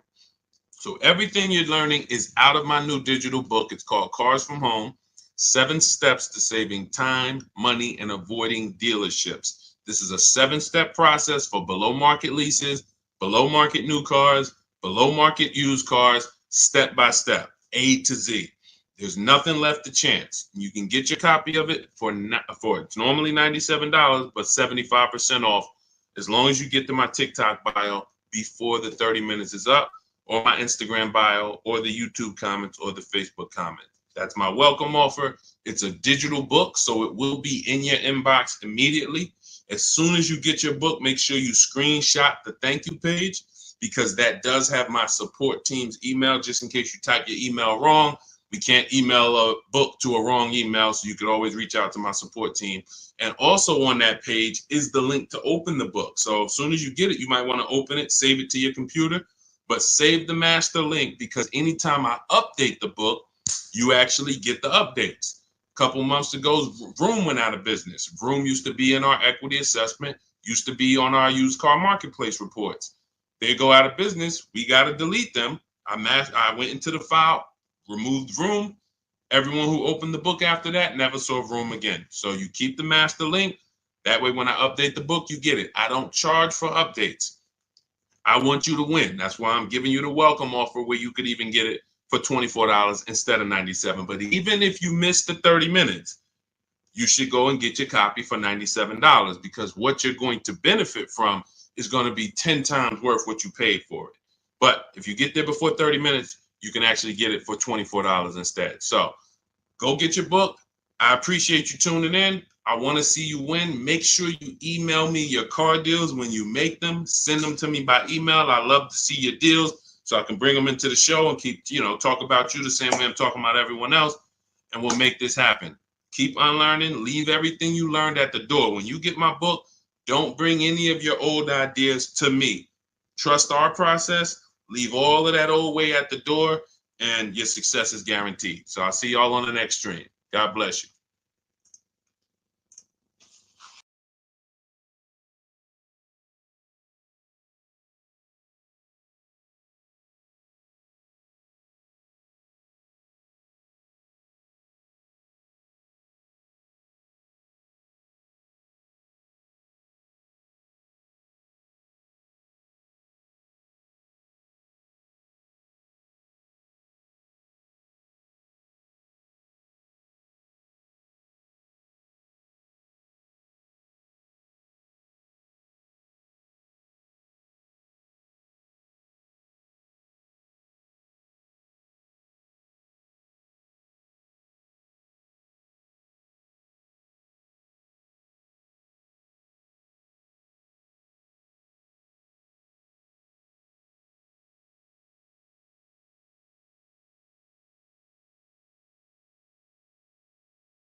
Rollins in the back. Welcome to Car Shopping Questions and Answers. I'm your host, Deshone, the Auto Advisor. This is all we do here, is make sure that you have the answers you need to shop the way you should be shopping in this car market, and in any car market. You should be putting dealers against each other. So all I do is make sure that you know what you need to do. We don't hold back. There's no fluff here. We get down and dirty. And but I do want you to lock in. If you have a notepad, you're going to want to take notes. You're going to want to watch this recording, because we're going to be going over some stuff you've never heard before. Pretty much everything we talk about here is stuff you've never heard, you've never done, and that's okay. That's why we represent unlearn, relearn. All right, we got to unlearn the old way Everything on the show is sponsored by my new digital book, Cars from Home. Thank God it's 5-star rated. Thanks to everyone who's reviewed it. You can get your copy for 75% off in my TikTok bio, in my Instagram bio, in the YouTube comments, or in the Facebook comments over the next 30 minutes. You got 30 minutes to get 75% off, and that book will be in your inbox in 5 minutes. You'll have everything we're going to talk about on the stream and more. All right, so let's get started with the first question. What's a good mileage on a decent first car? Well, you want to look at mileage per year. So if you're looking at a car that's 5 years old, you want to consider average miles driven is 10 to 12,000 miles. That's average miles for a driver. So if you look at a 5-year-old car, 60,000 miles is just fine. You're looking at an 8-year-old car, 8 times 10, 80,000 miles, 96,000 miles. That's perfectly fine average miles for that car. Now, some people like to get below average miles. That's fine too. You know, anything above that. But here's what's more important than the mileage on the car. Service records, absolutely paramount. In fact, let's go to what really makes the car good or not, the DNA of the car. The DNA of the car is things that can't be fixed even when the first owner took care of the car. You might have a car, we always do what's called an initial quality check, a longevity check, and a reliability check on each car. I'm going to show you how to do that very easily. It takes 5 minutes. All of the stuff that I'm talking to you about takes minutes, not hours to do using a computer. So when you said the DNA of a car, that's something that can't be controlled because they made it that way. So if you look at a car and it has bad electric issues, that's in the DNA of the car. Doesn't matter if it was taken care of, doesn't matter if they serviced it. It's built in. Some cars, when you do your longevity check, let's say you're looking at a 2018 Nissan Sentra. You type into Google 2018 Nissan Sentra longevity. You're going to see, hey, some of these vehicles have electrical transmission problems at 80,000 miles, 90,000 miles. It's in the DNA of the car. Doesn't matter if you got a good one. Doesn't matter if you got a bad one. Chances are you're going to deal with these issues. So what we do, any car you are looking at, a used car, I want you to type in the year, the exact year of that car, and then type in reliability. That's going to tell you what they said about the car the first 3 years. You skim the articles. You don't need to read. All you're literally doing is skimming that first page. If you see this car has less than normal reliability, less than average reliability, you want to look for red flags. Then, once it passes the reliability check, then you type in 2018 Nissan Sentra longevity. Skim the articles. You'll see things about the engine. You'll see, okay, these engines last 200,000 miles. You'll see any red flags. You look at that first page, skim it. That's going to tell you everything you need to know to see is the data showing on these cars that it's bad. Don't listen to your neighbor. Your neighbor has one car. Hey, I love this car, but there's 10,000 other people with that same exact car, and maybe 20% of them are having an issue. So go where the data is, type in that search. It's very easy to do. That's in step 4 of my book, which is called Shopping, Not Buying. All of that is we do a 7-step process, and we do not buy any car or lease any car without checking the DNA of the car, which is the data. That's more important than the mileage on a used car. Great question. Let's go. Keep typing your questions. We'll get the next one. All right, we'll get the next question. All right, let's go. Is it better to say I have a trade-in or not? Great question. We don't use the word trade-in. That's actually a curse word here, because I'm going to tell you this. If you had this phone, will you get more money? I want everybody to lock in. Stay close to your keyboards. We're going to go through as many questions as possible. If I had this phone and I wanted to sell it online, would I get more money selling it online, or would I get more money trading it in for another phone? Type into the comments. Would I get more money for this phone selling it on the open market or trading it? Sell or trade? Thank you. Sell. Okay, shout out to the people that are locked in. So that's a good indicator of why trading does not get you the most money. Trading is a convenience thing. Now, we used to have to sell our cars privately if we wanted to get more money.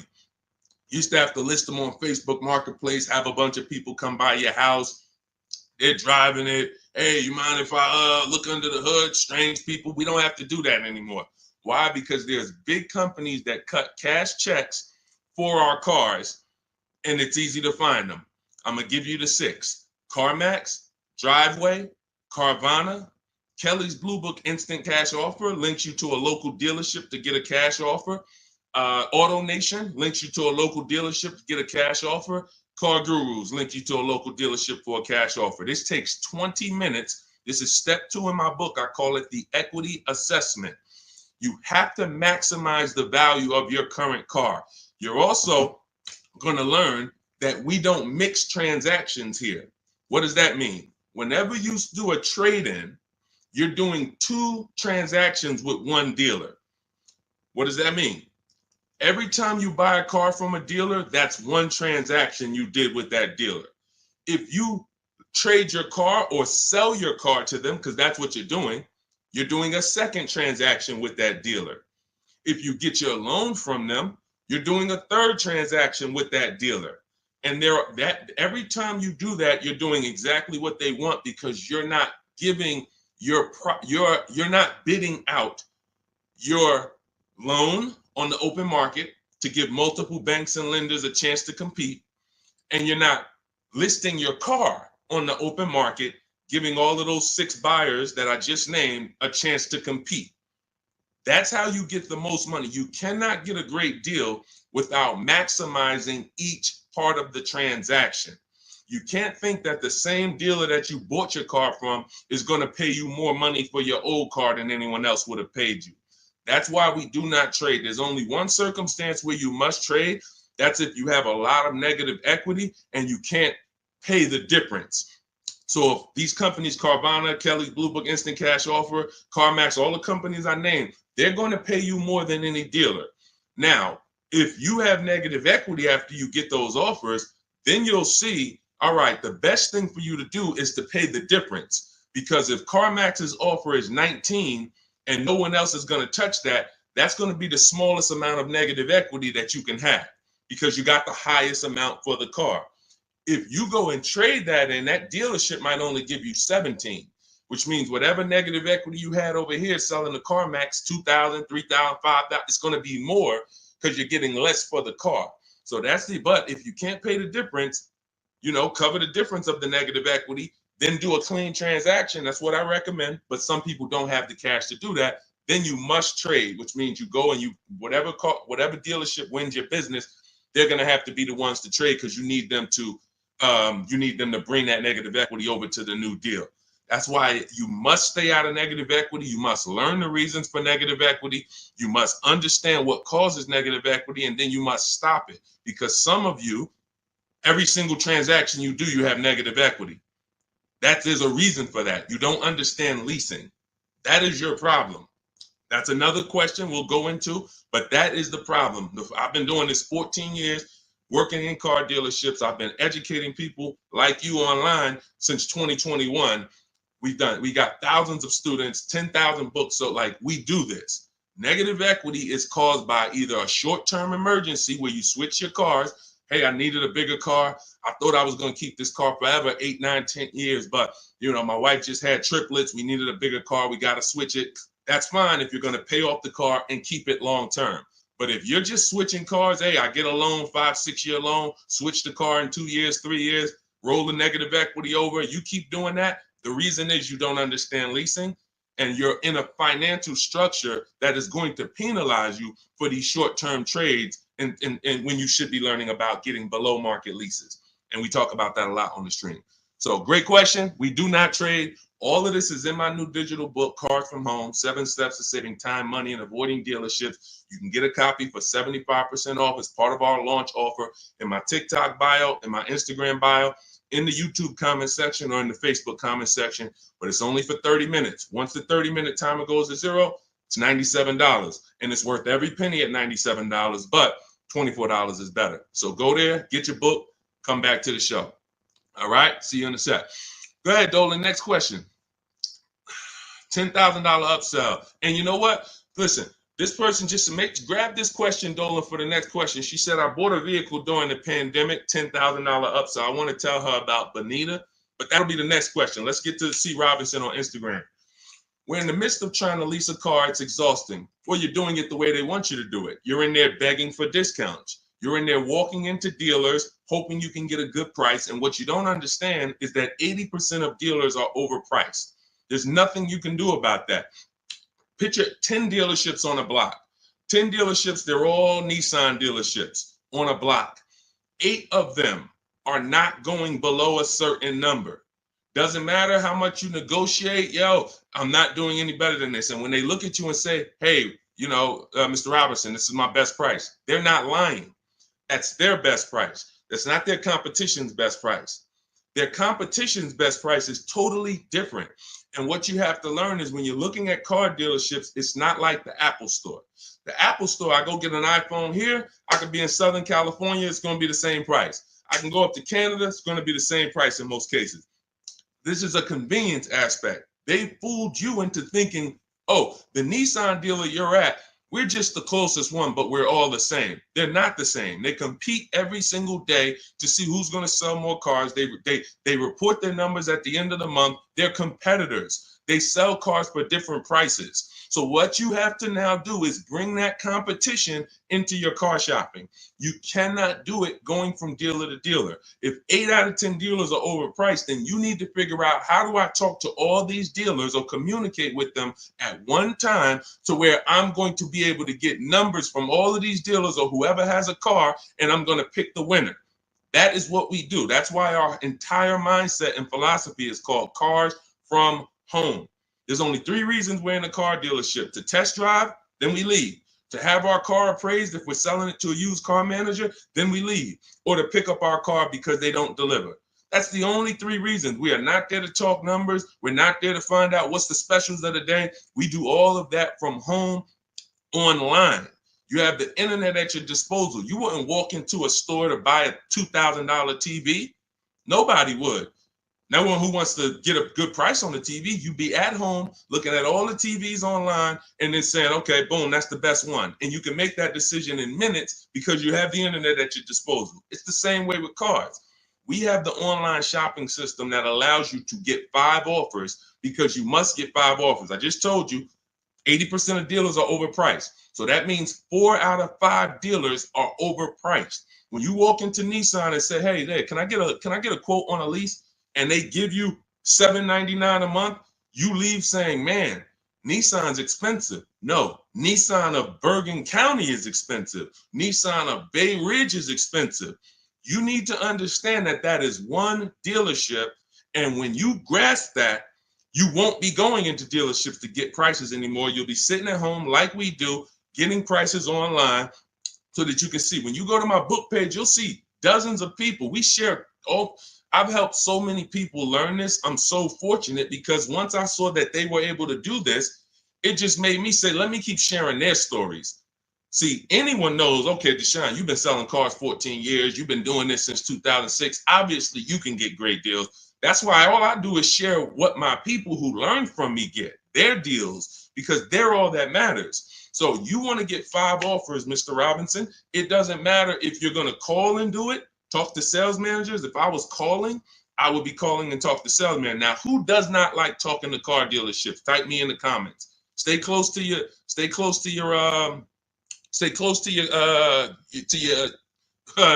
keyboard because I need to interact with you guys. Who does not like talking to car dealers? Because there are some people who do. When I was in Mercedes, it was some people who used to pop into the dealership every 2 months. They just come in. Hey, what are you doing here? And they're like, it's just, they get a thrill out of it. But if you don't like talking to car salesmen, type me or type hate it. I would only talk to managers if I enjoyed talking to car dealerships. I would only talk to managers if I enjoyed it. I would never be talking to car salesmen about a car deal. I would only talk to managers. That's one way to do it.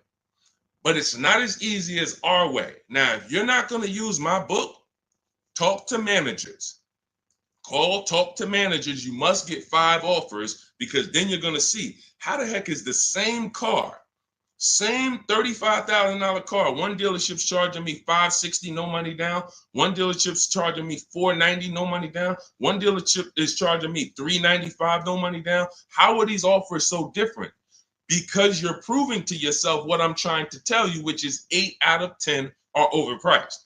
That's their best offer. Charlie, that you've been buying cars from for 17 years, you done sent your kids to him, he might not compete. He's happy as long as you keep coming in and letting him control your deal and saying, hey, hey, I made you a good deal. But once you start putting Charlie against the competitors, you're going to see Charlie was probably overcharging you all these years. And he's happy as long as you don't shop. But everything we do is by email. We do not talk to car salesmen. Everything we do is by email. In my book, I have scripts, templates. They're all email scripts. I'm not giving you script. Hey, don't ever say you don't have a trade-in. All of this stuff they've been trying to teach y'all since 2009 that never worked, that still had you having a horrible experience. We don't do that. I'm not teaching you to go negotiate with someone who negotiates 3 times a day, 5 days a week. I'm not going to do that. But what I am going to do is teach you what to say by email to everything they're going to say to move the conversation forward with multiple dealerships at once so you can get 5 to 7 offers. That's why in my book, step 5 is called the 25 to 5, where we connect with 25 dealers online. We do it in 20 minutes, and you use my email scripts to move the conversation forward to get 5 to 7 offers. Once you get 5 to 7 offers, you're going to see the best one. You make your deal in literally minutes. This will take you 90 minutes. This is so simple to do. That old way you'll never go back to. That's the system for buying new cars and leases. Shopping for used cars is different. We still don't talk to salesmen, but it's a different system because we use the marketplaces. But that's your problem with shopping for a lease right now, C. Robertson. You are in the wrong places, talking to the wrong people, trying to beg for discounts when you need to step out of that and start making dealers bid. That's all in my new digital book, Cars from Home, 7 Steps to Saving Time, Money, and Avoiding Dealerships. It's the whole blueprint, step by step. You can't mess it up. We got grandmothers, single mothers, introverts. Doesn't matter. You cannot mess it up. So get your copy for 75% off in my TikTok bio, my Instagram bio, the YouTube comment section, or the Facebook comment section. Only for 30 minutes. Use it. You'll never have these problems again. Go ahead, Dolan. Next question. Great question. Let's go.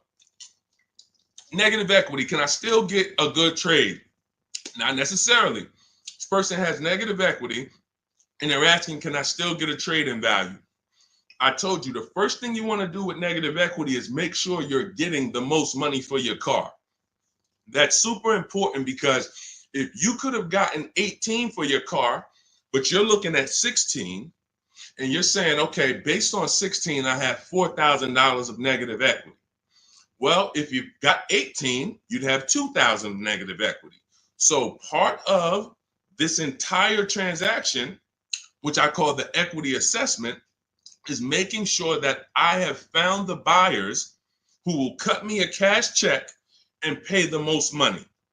I do not go into dealerships and have them look at me and say, yeah, well, based on what we could pay, you got about 8,000 negative equity. Again, you're not going to pay more money than CarMax, Driveway, Carvana, Kelly's Blue Book Instant Cash Offer, AutoNation, and Car Guru, Sell My Car. These are 6 offers, and these are people who every day they are fighting to buy vehicles. These are the people you want to be selling your cars to. People who every day all they do is get up and buy cars.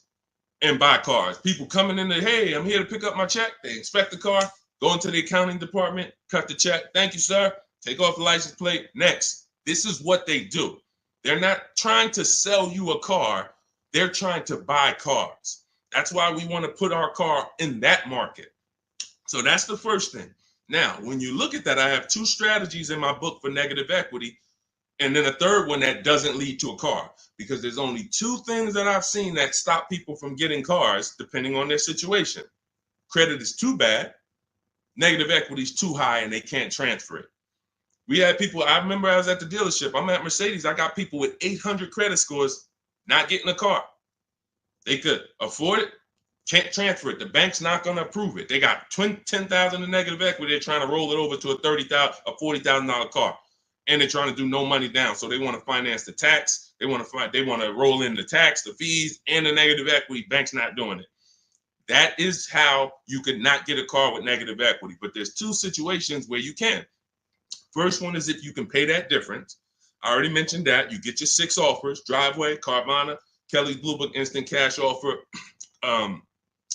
CarMax, Carvana, Kelly's Blue Book Instant Cash Offer, Driveway, and Car Gurus and AutoNation Sell My Car. 6 offers. If you can pay the difference, do it, because now you got a clean transaction. Now there's no baggage. I'm going in to shop for my car. Now, you have to time your transactions. In the book, I teach you how to time the transaction. You're not selling the car to them right away because you got to go find your car first. But here's another great thing about these companies. When you find out your car is worth 18, that's my highest bid. Now let me go shop for my new car. I'm going to keep y'all right there. I might not sell my car to y'all for 30 more days or 45 more days, but y'all going to be right there. They're not going to be like, hey, we only want to buy the car today. If you don't sell it to us today, we don't want it. No. They're going to be there in 30 days. Now, the offer might change a little. I always say you run it again every 2 weeks.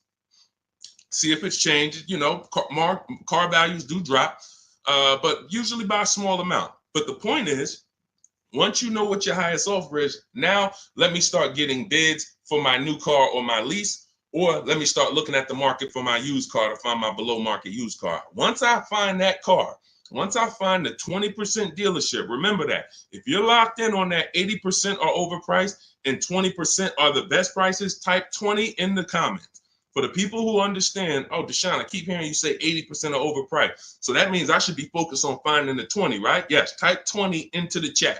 So I know you are locked in on understanding this. So now you're looking for this 20% dealer who's going to sell the used cars at the best prices, who's going to give you the best prices on the leases. I'm not seeing enough 20s come in the chat.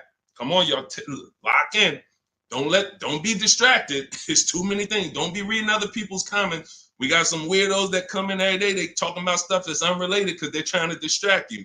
You need to focus so that you can keep the most money in your bank account. Serious financial conversation we having right now. So now you're shopping for your 20% dealer.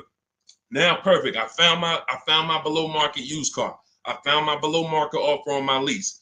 Now, as soon as I find that, I'm asking the used car manager there that I'm about to make the deal with, can you look at my car? Can you tell me what my car is worth? Now, we do this online because a dealership, no used car manager worth their weight or worth their title can't put a number on a car without seeing it.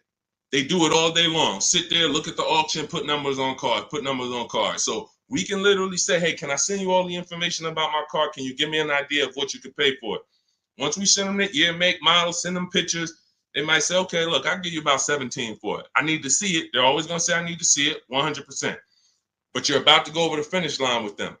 So now what they can pay for the car is what they can pay. You can't look at what CarMax was giving. You can't look at what you were getting through AutoNation, the car buy. You can't do that because, again, this is a dealership who's beat all their competition to sell you a car. That means they're selling you the car at the lowest price. The chances of them being able to beat all the competitors who wanted to buy your car is very, very slim. Very slim, almost impossible. But every now and then you will run into a deal like this. And this just happened with Melissa. Where's Melissa? Melissa, she gets her 2025 Honda Pilot. She didn't want to buy anymore because I told her about the 8-year rule. She found out she wasn't keeping her cars 8 years. She should be shopping for leases. She was spending so much money buying these cars, replacing them every 3 to 5 years, and she was losing on resale and depreciation. So once she learned about the 8-year rule, this is step 1 in my book, she said, Deshone, I'm not buying anymore. I'm going to be leasing. So she shops for her below market lease. She ends up getting a cash check. She gets her highest offer from Carvana for her old 2018. It left her with $12,000 of equity. Now, once she made her deal on the Honda, she asked the used car manager to look at the Kia. He matched the Carvana offer and gave her $12,000. That does happen sometimes. Every now and then, you're buying from a dealer and they can look at that used car and say, you know what, that car is valuable to me. And they will be able to match the offer that you got from the online buyers. But it doesn't happen in most cases. So you usually, but you don't want to get rich. You know, if I knew that I was getting 19 over here and they tried to offer me 14, that's when I'm going to be like, hold on, I might have to go and look at my other offer or my next best offer because it sounds like you're a little too low. But this is what you are. When you're at the mercy of trading, this is what you do. You can look at the market value of what you get, and you're like, I know you're giving me nowhere near that. That's why I need y'all not to be trading cars. Get out of negative equity, stay out of negative equity, understand the cause for negative equity. You should be leasing cars, not buying them. The reason you have negative equity is because you buy cars, take out 5-6 year loans, 7, God forbid longer than 6. You're not paying them off. You're replacing the cars before the loans are paid. And this is continuing to keep you in a cycle of burying yourself in negative equity when you can be paying hundreds of dollars less, leasing cars, getting the mileage you need because you pick the mileage on a lease, driving new cars, always under warranty, and paying a whole lot less hassle-free if you just understand leasing. So feel free to ask questions about leases, and we'll go into detail about that. But that's the answer to your question. Everything we're teaching is in my new digital book, Cars from Home, 7 Steps to Saving Time, Money, and Avoiding Dealerships. You can Google it. You want to jump off and go Google that book. It's 5-star rated. Thank you to everybody who's reviewed it, rated it on Goodreads. Part of our welcome offer, you get your copy for 75% off. You won't pay the normal $97 price. It'll be in your inbox in 5 minutes. You'll have everything I teach for below market deals on leases, purchases, new cars, used car, high mileage drivers, understanding leasing, everything in minutes, in my TikTok bio for 30 minutes, Instagram bio, the YouTube comment section, or the Facebook comment section. Get there before 30 minutes is up, because after that, the price goes back up to $97. That's our welcome offer. Go ahead, Dolan. Next question. Shout out to the sharers and shout out to the people running the likes up on TikTok. Y'all know it's a couple people on here that know. I can see the likes just going up. Y'all keep tapping the screen and y'all see those likes run up. We appreciate you. I can't share this. We can't get this message out without you. The people who take the time to share. I see you. Hello from Jennifer. She said just shared the live. Everyone who shares these broadcasts, who tags their friends, we appreciate you. Y'all are the real ones. All right, let's go. Steve Chase. The 5.3, 6.0, 6.2 GM motors with variable valve timing are throwing lifters like crazy. Beware. Okay, well, listen, that's what we would check in our reliability and our longevity checks. See, so he's talking about the engines on these vehicles and the variable valve timing engines. Listen, there are cars that are new cars that have serious problems, especially when you consider what happened in 2020 to 2023, when we had a limited inventory supply, but we had people trying to build cars to get them out to satisfy demand. So you had a lot of cars being built on the fly. But here's the thing. Step 4 of my process, which is shopping, not buying, we're doing a longevity check, a reliability check, and an initial quality check. Any vehicle you're doing, if you're leasing or buying a new car, you need to understand these 3 terms. Initial quality is, what is the data saying about the car the first 3 months? What are the owners saying? Is the technology clunky? Is it hard to use? That's initial quality. First 90 days that the vehicle has been in existence, what is the data saying? Reliability is the first 3 months. What are owners saying the first 3 months about this vehicle? What is the data showing? Not your neighbor. Your neighbor is not the data. Hey, I love this car, Steve. Okay, there's 10,000, 50,000 other people that have this car, and maybe 10% of them don't love this car because it's an issue going. You might have got a good one, they didn't. We need to know what the data says. So reliability is the first 3 years. Longevity is the long term. What are the reports saying about the engines, the transmissions? So how do we check this? It takes us 5 to 8 minutes.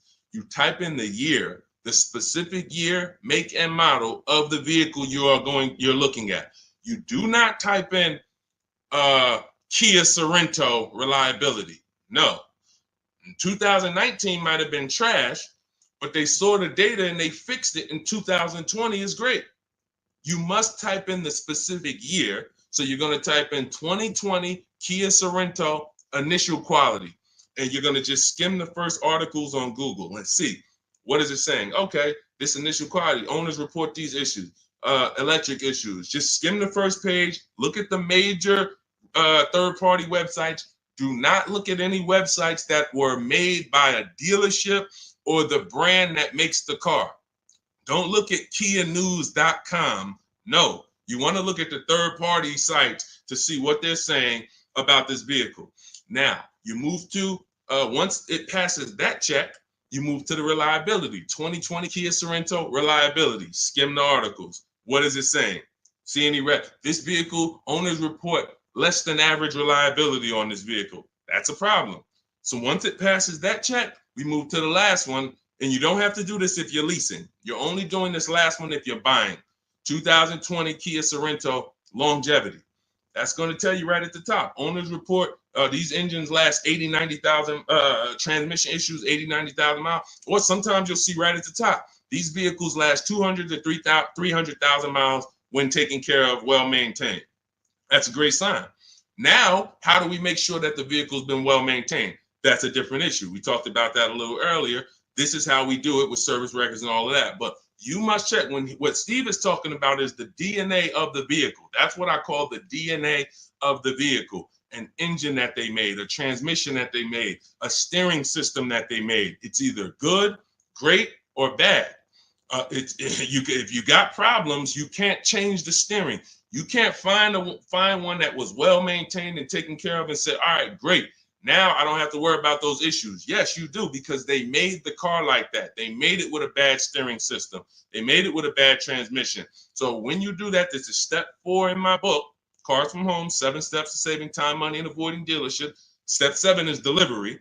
But step 1, most important question, leasing versus buying. We go into that. Step 2 is the equity assessment to make sure we get more for our vehicle, for our old replacement car. And that includes leases. Some of you didn't know you could sell leases. We've been doing it for 3-4 years, teaching people how to do it. That's in the equity assessment step. Step 3, we structure our deal. Step 4 is called shopping, not buying. Step 5 is multiple offers and multiple options. We're in the market. Step 6 is paperwork and protection. Step 7 is delivery. So step 4 is where we make sure we're not getting bad cars with bad engines, Steve. So the warnings is not there. If people are going to do what I just said, they're not going to be a victim of what you just said. If they're not, yeah, they'll end up with a car that's in the shop every 6 months. And that was an easily avoidable problem. So you can get your copy of my digital book in my TikTok bio, my Instagram bio, Facebook comments, or the YouTube comments for 30 minutes only. You get 75% off as part of our welcome offer. Go download your book. It'll be in your inbox. Make sure as soon as you get your book, you screenshot the thank you page. Right on the thank you page, it says click below to open your book. And I'm sending you another copy by email, but every now and then you type your email in wrong. You don't, and we can't send an email to a wrong email. So make sure you screenshot, get my support team's email, just in case you type your email wrong, we can make sure you get your book. All right, great concern, Steve. That's how we address it. Yeah, Dolan, pull the next question in. All right, great questions today. I'm loving these questions. What's going on, Duchess of Kings? I probably butchered that. Forgive me. Should I sell Hyundai Sonata that is highly stolen vehicle? I'm not understanding that question. Should you sell the Hyundai Sonata, which is a highly stolen vehicle? You're gonna have to, try to clarify that question. Now, Dolan, there was a question on TikTok I mentioned earlier about somebody who said they bought a car during the pandemic, a $10,000 upsell. It's from Hey, it's Elmo. Okay, perfect. Hey, it's Elmo says, I bought a car during the pandemic, $10,000 upsell. This is the sad part about what happened during the pandemic. They made you think that everyone was selling cars at those prices. And that's where I birthed the system that I teach about, making dealers bid so that you can see that 80% of the dealers, even back then, were overpriced. I had friends in the car business, still do that, with managers that I was calling during those times. And we were talking about what dealers were doing. And it was like, some of them were disgusted with it. Very, very few of them were moving like that. They were selling at list price. Very few were giving discounts, but no one was charging $5,000, $10,000 over sticker. So I knew that. And my mission was to teach people back then that you have to get bids from multiple dealers, because the 80% who you guys know are the overpriced dealers. If you've been on this stream, 80% of dealers are overpriced, 8 out of 10. If there's 8 Kia dealerships on the road, 8 of them, no matter how much you negotiate, are never going to be as low as the other 2. The other 2 are the competitor. They want to beat their competition. They don't care if they make $1,000 profit on a deal. As long as they're beating their competitors, they want to do it. These other dealers will be like, hey, I need to make at least $4,000 on this car. I'm not selling it. That's what you're dealing with. And they're not giving you the rebate. So all of this stuff happened during the pandemic because people didn't know how to shop. So one of the most popular vehicles during the pandemic was this vehicle I'm showing on YouTube, Facebook, and Instagram. It's the Kia Telluride. And Benita, you can look at the year. This was 2022. We were still seeing people pay $5,000 and $10,000 over sticker for these Kia Tellurides. Benita comes in, she gets bids, and she ends up with a lease at $600 a month, $600 down. She gave them $600. She drove off. There were people, and if anybody is willing to say me and tell your story about the Kia Telluride, there are people that were paying $800, $900 a month for this exact same vehicle. They were leasing them and buying them for $5,000 and $10,000 over sticker. She ends up, I don't know if she got a discount, but she probably did because you couldn't get to a $600 payment on a Kia Telluride back then without a discount. So what does that tell you? It's always going to be deals. It depends on how you shop. Somebody came to me in the gym. First thing he said to me was, man, when is the car market going to get better? We have been getting deals since 2019. There's never been a point in time in my life where I couldn't get a below market deal. So what you got to understand about the car market is it's three prices, always three prices for every car. Every time you buy a car, you need to lock in. There's three prices that could be paid. Market value, that's what most people are paying. Above market value, that's what some people are paying because they have no idea how to shop. They're easily manipulated. Dealers know how to make them pay more and have them think they won. Happens all the time. And then below market value. Below market value is reserved for the savvy people with strategies. You don't get a below market price by accident. You don't get a below market price by negotiating. Because if you're negotiating with an 80% dealer and you think, oh man, I talked him down to the bottom, he wouldn't even do no less than what he was going to let me walk out. That does not mean that was the lowest price in the market. The way you get the lowest price in the market is through bidding. It's through getting 5 offers from 5 separate dealers to get your prices. Look at somebody like Teddy. Teddy gets a BMW because people say, well, does this work for exotic cars or luxury cars? This works for every car because the bidding system works for everything. Amazon, that's how we buy everything in life. If you really think about it, bidding is how we buy everything in life except cars. Think about that.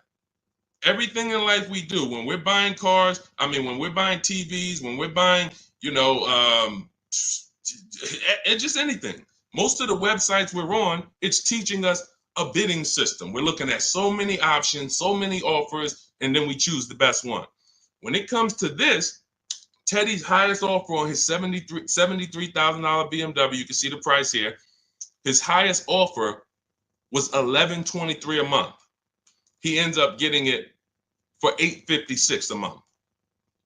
$856 to $1,123. 80% of dealers, look, his local dealer, read the comment in the middle. My local dealer, the one that's closest, the one he's probably been, every time he wanted to see the car, he walked in, see them. Oh, hey, Teddy, when you're ready, man, we're going to take care of you. His local dealer comes back at $937. So he's sitting at home.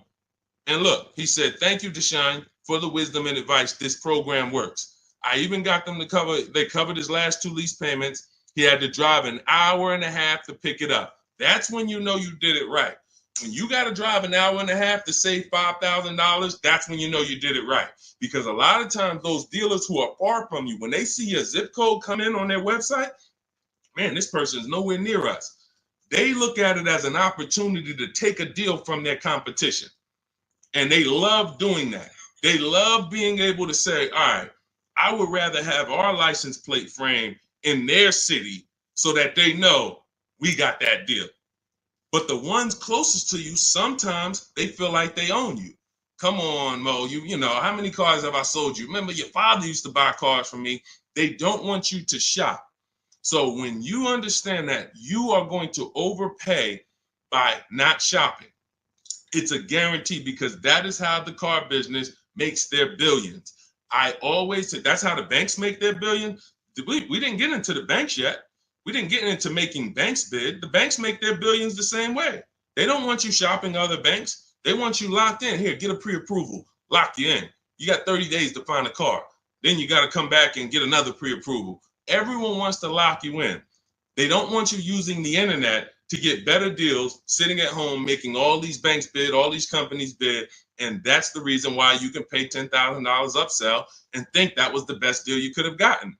I remember when the Bronco came out, the new Bronco came out right about that time, and everyone wanted the Bronco. There was $10,000 over sticker and more. G-Wagon, same thing, $25,000, $50,000 over sticker.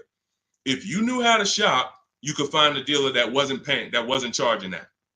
Which means if you found a dealer, if you were about to sign a deal for $15,000 over sticker, $15,000, because you're thinking, oh, they're telling me this is it. It's no cars out here. And then you find a way through strategy, through shopping, and you find a deal at sticker, you just saved you just avoided a $15,000 mistake. Because if it was the only way, then it's not a mistake. If everyone paid those prices, it wasn't a mistake. This was just what everyone was paying. I needed a car, I had to pay it. But when you find a car that didn't have the markup and you get it, you understand. So let this be a lesson. I'm the bad news first person. I can't change that. Some of you, you know that. You've been on with me long enough, you've been following me, or you've been on the stream. I always admit that. I'm the bad news first person. Most times you come into my stream, it's not going to be good news. You're going to hear about mistakes you make. I used to do a class where I just broke down 23 mistakes I see most people making that's costing them thousands. But I don't leave you there. I give you the new way. If I left you there, then it would be like, dang, this is terrible. No, I gotta tell you the mistakes and how much it's cost you not knowing how to shop, how much dealers have made on you to get you to say, oh, let me do something different so that they don't keep making this money on me that I didn't have to give them. So all of this, the bidding strategies, everything I teach is in my new digital book, Cars from Home. 7 Steps of Saving Time, Money, and Avoiding Dealerships. It's 5-star rated. You can Google it. You'll never have to worry about upsell. I don't have one person that I know that have reported a deal to me. And, I can share these people all day long. You guys know all I do is share people. Eddie, Kimberly, Charles, Sean, huge discount, $20,000 discount. Kimberly, $20,000 discount on her Maserati. Charles, ridiculous deal on her Palisade. Pierre, on his pre-owned Mazda, he gets 20% off the original MSRP on his pre-owned. It was only 1 year old at the time.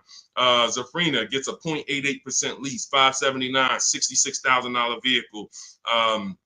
Tiffany, use my book, $44,000 Mazda, ends up getting $6,500 discount from home. All of these people are making these deals from home. Teddy, we already talked about. Look, Jared, use the scripts. Lowest offer $565 a month to $520 a month. 2024 Volkswagen, no money down. No one who has learned from me has ever paid over sticker. We don't really even accept sticker price. We find the dealers who want to beat their competition, and in most cases, dealers are going to, let me show you the biggest discount I've ever seen. I've never even gotten, and now this is a specific car. Every car is different. The bottom market value of every car is different. But Milligan, she got the biggest discount I've ever seen on any car. Hold on. Milligan, a couple days ago, she got a Mercedes. She got a 2024 Mercedes EQE. It was a $79,000 vehicle. You can see it if you zoom in. Her adjusted price was $51,300. From $79,000 to $51,000. Some of you know someone who has this vehicle. If you didn't get, this is how feeling for the bottom is a losing strategy. You might have thought you did good. Deshone, I got that same vehicle. I got the EQE. I got $10,000 off. I thought I won. Milligan got $27,000 off. Let that sink in. You can't feel for the bottom. You can only have dealers bid to find the bottom. You don't know what the bottom is. They want you to think you won. Hey, you got 10,000. Ain't that good enough? Yeah, I guess. I never got 10,000 off a car before. In this particular case, you would have lost $17,000 overpayment. So this is what bidding gets you. You want to learn to make people bid and stop negotiating with one dealer or two dealers. It's a losing strategy. All right, go ahead, Dolan. Next question. Great questions today. Keep them coming. Keep them coming. Dang, y'all running the likes up on TikTok. Thank you so much. We on 2 TikTok channels right now, if y'all didn't know. Every time y'all hear something y'all like, y'all keep running those likes up, man. I appreciate it. That really matters. And shout out to the people who shared, who tagged somebody. If you haven't tagged your best friend into the broadcast, I got to question what type of friend you are. Your best friend out here right now, car shop, and you don't even know it. And you getting all this gold and you haven't tagged them in.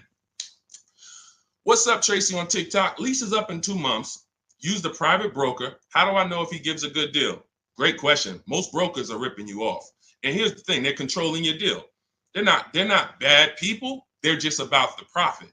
So as a broker, we work on trust. When I was a broker, it was a trust system. So I care about you more than the dealer. Let me represent your interests. Here's the problem. If you don't have a broker who's sincerely shopping the market for you, then you're losing. We always separate our transactions. I call them the 3 pillars of great car deals. Who you buy your car from, that's one pillar. You need to get a great deal there.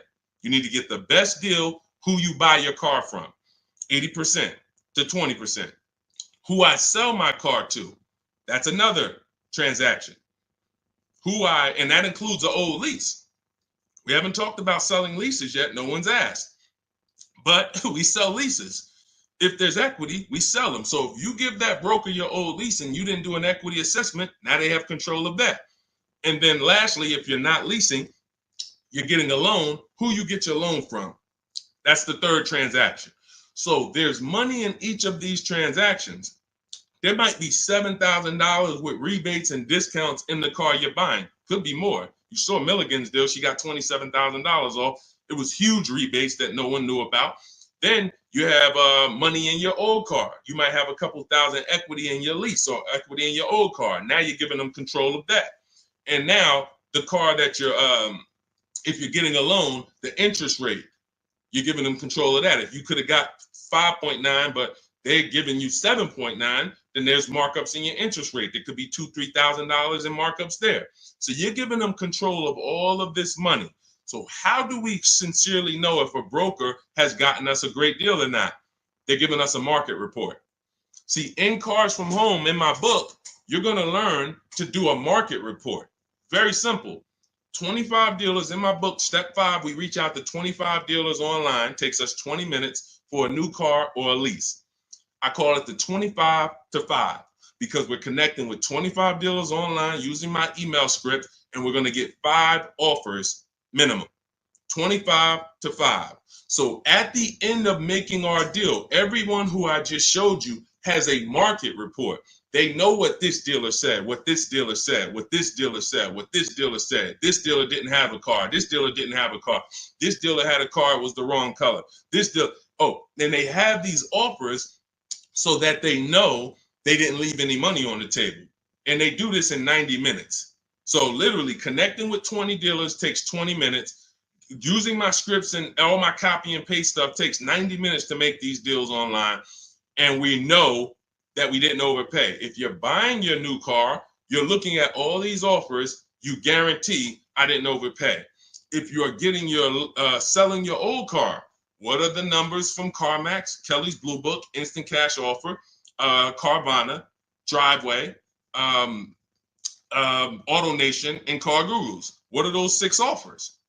If the broker didn't tell you this is what the 6 offers are, this is what your offers are for your old car, they usually have a wholesaler that buys the cars from them. Hey, this person wants to sell a car. Hey, what could you pay me? And then this wholesaler cuts them a check for $1,000, $1,500, $2,000, and then they take the car. They're using their network. They're not taking you to the market. That's the problem with brokers. When I was brokering, I had a network, but it was always trying to expand. But here's the thing, every dealer doesn't work with brokers. Every dealer won't pay a broker. So you might think, well, I paid them $500 or $1,000. They want to also get paid from the dealer. The dealer cuts it. That's why most brokers make deals with the same dealers, because those are the dealers who do business with brokers. They'll cut them $1,000 check, $2,000 check. If you bring them a heavy customer who gets a G-Wagon, they'll cut them a $4,000 check. If that's not in their network, they're not going to shop you to those people. So you're giving control of people, you're giving control of thousands of dollars of your money to someone who's going to control it on a process that you could do in 90 minutes once you learn my strategies. It's no point in you could be a broker Anybody who uses my strategies could literally go to people in their town and say, hey, man, I'm a master at this. Pay me $500, I'll shop for you. This is how I would broker. I would be getting reports. If I was shopping for a used car, using my strategies in my book, the multiple marketplace strategy, you're able to see the low side of the market. I teach you how to assess what are the low side, what's the high side. I teach you how to narrow it down to your top 3 to 5 choices. I teach you how to get the new car price so you know what the real discount is and what the real equipment is. You could give that to a customer. They'll be like, no one's ever done this for me. That was worth every bit of the $500 I paid you, $700 I paid you. But if a broker is not doing that and giving you a transparent spreadsheet of offers, then they just controlled your deal, sold it to their network, and collected the biggest check for you, for themselves. That's how it works. So get your copy of Cars from Home, my new digital book, 7 steps to saving time, money, and avoiding dealerships. Part of our welcome offer. You get it for 75% off. It'll be in your inbox in literally minutes. You can go to my TikTok bio, my Instagram bio, click the website, or my Facebook comments, or my YouTube comments. Click the website to activate your 75% off. Get your book. You'll have all my strategies for below market leases, paying less than everyone for new cars, used cars, how to get quality cars, high mileage drivers. We got a lot of questions that haven't been asked today. High mileage, selling leases, all of this stuff we haven't talked about. That's all in there step by step to make sure you pay less than everyone else and you do it from home without having to negotiate or beg or have down payments or any of the stuff that they want you to think you need. But after you get your book, make sure you screenshot the thank you page because it has my support email on there as my team. In case you type your email wrong, we'll make sure you get your book. We can't send the book to a wrong email. Also, as soon as you get your book, you'll see a link below. It says click below to open your book because you might want to just open it and save it right there to your computer and then come back to the stream. But go get your book. It's part of our welcome offer, but it's only for 30 minutes. Once the 30-minute timer is up, price of the book goes back up to $97. And some of you knowing what you know, knowing what we've covered in this stream so far, you understand the book is worth every bit of $97. It's worth more than that. That's a book that I could actually sell for $297. And the people who get it would be like, this book was worth every bit of the $297. So even if you miss the 30-minute timer and it's $97, it's worth every penny. But you need to get your book if you don't want to bother remembering this or whatever. It's my whole blueprint. And Google it. Google it if you want to hear from your peers about how great the book is. Thank you to everyone who's reviewed it, everyone who rated it. It really matters. All right. Goody from TikTok. Does your book explain how to find out if dealership has rebates? So a dealership doesn't have rebates. The manufacturer has rebates. See, they make you think we have a military deal. We have rebates. No, it goes to the region because the manufacturer has to keep the dealerships competitive. So he can't give one Jeep dealer $2,000 rebate without giving it to the other Jeep dealers. It doesn't come from the dealership. It comes from the manufacturer. This is a clue for you to understand that one dealer can't do something another dealer can't do. If one dealer who earned your business, when you use this bidding system and you start getting at least 5 offers for cars, beats everyone else, you'll see, wow, they're taking off $10,000. These other dealers wouldn't take off no more than $5,000. What, did they have better programs? No, they didn't. They just were comfortable selling and competing against their competitors to beat them, and they gave you all the rebates and everything they had to make a deal with you. These other dealers wanted to make $5,000 on you, $7,000 on you. They weren't going to go below that. So when they said, hey, Goody, that's our best offer, they weren't lying. That's their best offer, but it wasn't their competitor's best offer. So the only way you are going to get the rebates is for you to understand you cannot ask for them and get the truth and know the truth. You have to get bids to reveal the truth. You could have a $5,000 rebate on a vehicle. Dealer might come to you as you walk in because you're negotiating and that's what they like. And then you say, hey, give me your best price. And they say, okay, well, I'll give you this. And by the way, we got a $2,000 rebate I threw in there for you. Oh, that's great. Now you think you're doing good. They just told me about a $2,000 rebate I didn't even know they had. You go to another dealer, they tell you it's a $3,000 rebate. But once you get bids and you're looking at 5 to 7 offers, you see, wow, it's actually a $5,000 rebate. You have to reveal that. We had a woman in California, Shonda, she was buying a Volvo XC60 or XC90 at the time. She's using our strategies. She's in Northern California. She got a Costco program rebate on our scripts in my book. I teach you how to put any affiliations you have. There's certain things you must have when you contact a dealer for a new car quote or a lease quote. They need to know your zip code, what you do for a living, what vehicles in your household. Many of you can't get quotes because you're just not giving the dealer what they need to actually give you a quote. So that's why I have the templates in there that you just fill in, send it to them. So on her deal, she sees that there's a rebate for Costco members. There's also some other rebates, but she found out that the best price she was getting was in Southern California. It was $3,000 or $4,000 less than all the dealers in Northern California. So I said, well, what are you going to do? She said, I just booked a plane ticket. It was $79. I said, that's exactly what I would have did. I'm flying to Southern California to save almost $4,000. It cost me $100 for a plane ticket, and I'll drive back up to Northern California in my new vehicle. See, you must reveal the rebates. Dealers will tell you there's 5,000, there's 8,000, but if you're dealing with an 80% dealer, and all of you who've been on the stream, you know the 80% of dealers are overpriced. We've already talked about the 80 and 20.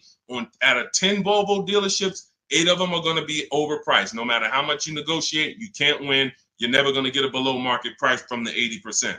But the 20% are going to reveal what the true rebates are. They're going to reveal what they have to work with. They're going to, if they have $5,000 of negotiating room and they're trying to beat their competition, they're going to give you like $4,000 of that plus the rebates. They don't care if they're only making $1,000 on the deal because they want to sell the car and beat their competition. The other dealers, the 80%, they're not there. We're not making less than $5,000. We're not doing the deal. And that's it. We'll sell it to somebody else. We'll sell it to somebody else who doesn't know how to shop. We'll sell it to someone else who walks in and tries to negotiate with us. We'll sell it to somebody else who doesn't make us compete against competitors. We're not going that low to earn your business, Mr. Goody. So that's okay. That's why we sit at home. We talk, we communicate with not just them, but with all of their competitors. That's why the strategy in step 5 is called the 25 to 5. You're going to be connecting with 25 dealers in 20 minutes using my email scripts to get 5 to 7 offers. And next thing you know, you found the highest offer, the best offer, and it might be an hour and a half away. Look at Sean's deal where he saved $20,000 on his F-150 Lightning. Some of you may know someone who has this vehicle. Didn't save 20 grand off of it. Look, he said $73,000 F-150 Lightning. He ends up getting $49.90 discount plus $15,500 in rebates. Now, I go to him and I said, look, because some of you would have been like, wow, that sounds like a good deal. We need to go and take that deal. But here's what I had to ask him. I had to ask him, if you don't know, if you haven't seen the other offers, we don't know for sure this is the best deal. We don't know for sure this is the best deal because what if you could have been Milligan and you could have got $27,000 off? Type dollar signs if you want all the money off. Type all the money if you want all the money. If you would be mad saving 20,000 because you could have saved 27, if that extra 7,000 would make you mad, would bother you, you didn't get that, type all the money. Type dollar signs if you like Deshone. Yeah, I don't care if I'm getting 20. If I could have got 27, I want the 27. So this is how we prevent that. You must get offers to find out. So the $15,500 discount from Sean is we don't know it's the best offer until we look at the other offers. Now let me find the clip where he explained how he had to go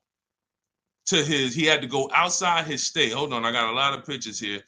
He had to go outside his state to actually get the best offer. Hold on. Here we go, right here. He says, I guess I could have put a little more info on here. Yes, he said, I got about 15 quotes.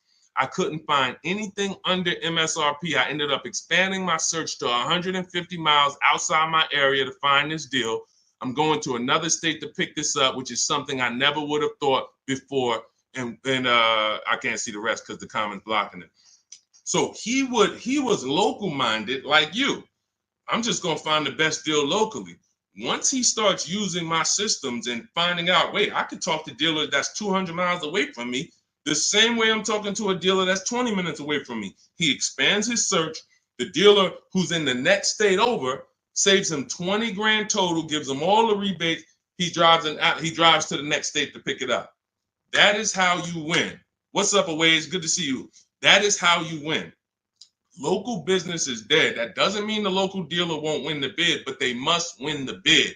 Car dealers are not your friends. And you might have been, it's going to be hard for you if you've been inviting your car salesman to the barbecues and they know all your kids and all of that.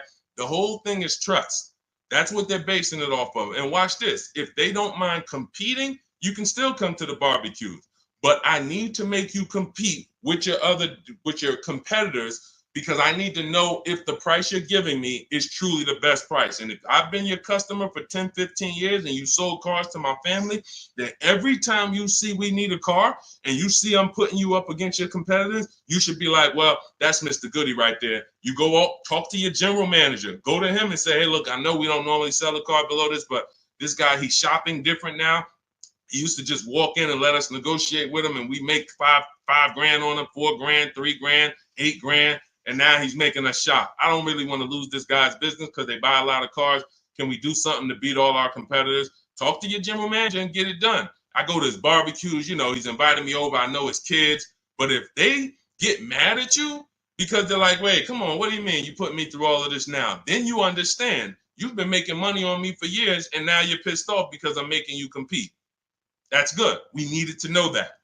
Thanks a lot, Charlie. Hey, hope you enjoyed the barbecues. You won't be back. All of this is in my digital book, my new book called Cars from Home, 7 Steps to Saving Time, Money, and Avoiding Dealerships. You can get it for 75% off as part of our welcome offer.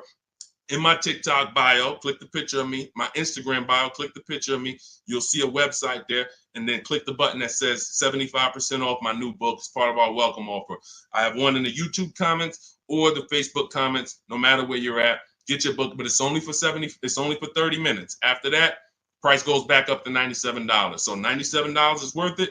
$24 is even better, and it'll be in your inbox in 5 minutes. You'll have all my strategies for below market leases, below market purchases, below market used cars, leasing versus buying, bank bidding war, making banks and credit unions bid without hurting your credit. Everything will be there for you for $24 if you get there before the 30 minutes is up. Go ahead, Dolan. Great show. I'm loving the questions today. If you're getting value out of what we're doing so far, I want you to type value in the comment section. If you are getting value out of what we're doing, shout out to the people that's locked in. Shout out to the people that are locked in. I want you to type value.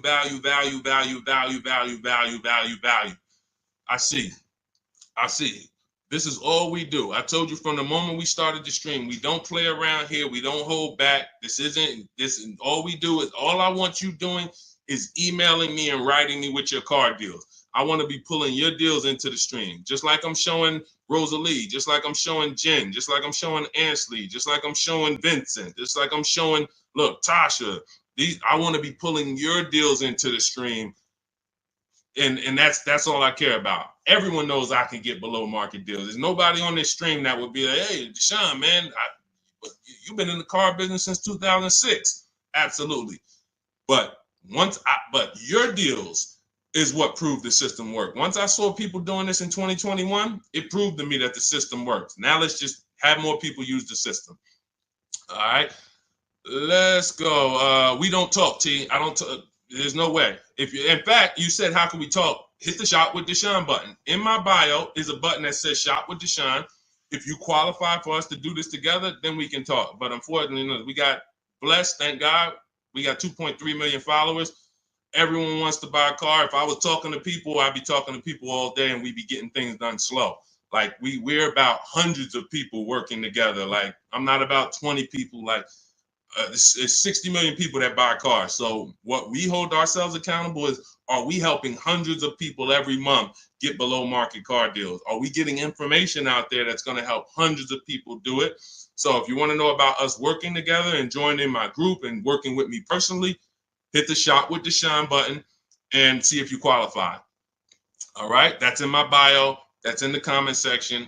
You can go to shopwithdeshone.com. See if we qualify to work together, but that's the only people that I talk to. All right.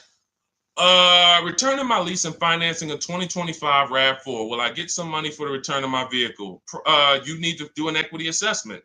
So if you first thing you do is you're gonna go to Kelly's Blue Book Instant Cash Offer. You're gonna go to Auto Nation. You're gonna go to Driveway. You're gonna go to Car Guru, Sell My Car. You're gonna go to CarMax. You're gonna go to Carvana, and you're gonna put all the information about your vehicle into those websites. And when they get to the part where they say is the vehicle owned, leased, or financed, you want to type owned. You just want to know what the raw value is without them knowing it's a lease or purchase. None of that. Just want to know what the value is. You're going to call your bank. You're not going to do this process takes 20 minutes, and we've had people make $3,000, $5,000, $10,000 doing the equity assessment. Don't be lazy with this. Call your bank, ask what your payoff is, and when you find out what your payoff is, compare it to the offers. And then you're going to ask, do I have a third-party restriction? The third-party restriction doesn't limit who you can. It doesn't limit your ability to sell. It limits who you can sell to. So if you are selling to a third party, that means you can sell to Carvana. You sell the CarMax. You don't want to buy your car and then resell it. We had a lot of people doing that during the pandemic. They were paying taxes and fees to buy, and they end up making little to no money. They literally were buying the car saying, oh, well, I could buy it for 20 and resell it to Carvana for 25. But when they bought it for 20, they had taxes, fees, and by the time they went to sell it, they only made $1,000. When we could have just bid that out to a used car manager, because again, the third party restriction doesn't limit your ability to sell. It limits who you can sell to. So in my book, in step 2, which is the equity assessment, I teach you how to do 3 different equity assessments depending on your situation. You're only going to do one, but there's 3 different types depending on your situation. One is a standard equity assessment. That means I own my vehicle or I finance it.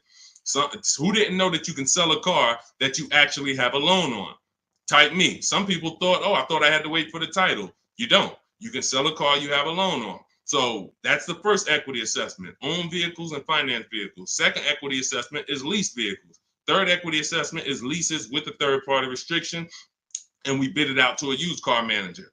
So these are the 3 ways we do an equity assessment to make sure we're not leaving any money on the table. And that's it. We've had people make thousands and thousands of dollars. And during the pandemic, it was even more because cars were worth $7,000 to $10,000 more than they were. So we had people making, I sold my Jeep Grand Cherokee lease. I made $9,000. I sold my mother's Mazda CX-5 lease back then, and she made $10,200. So that's all throughout my pages. I've helped people. People be like, yo, I made $7,000 using your strategies to sell leases. Yo, so we had plenty of people then. Now, values are normal again, but you do still have people that are making $2,000 and $4,000 depending on the resale value of your cars.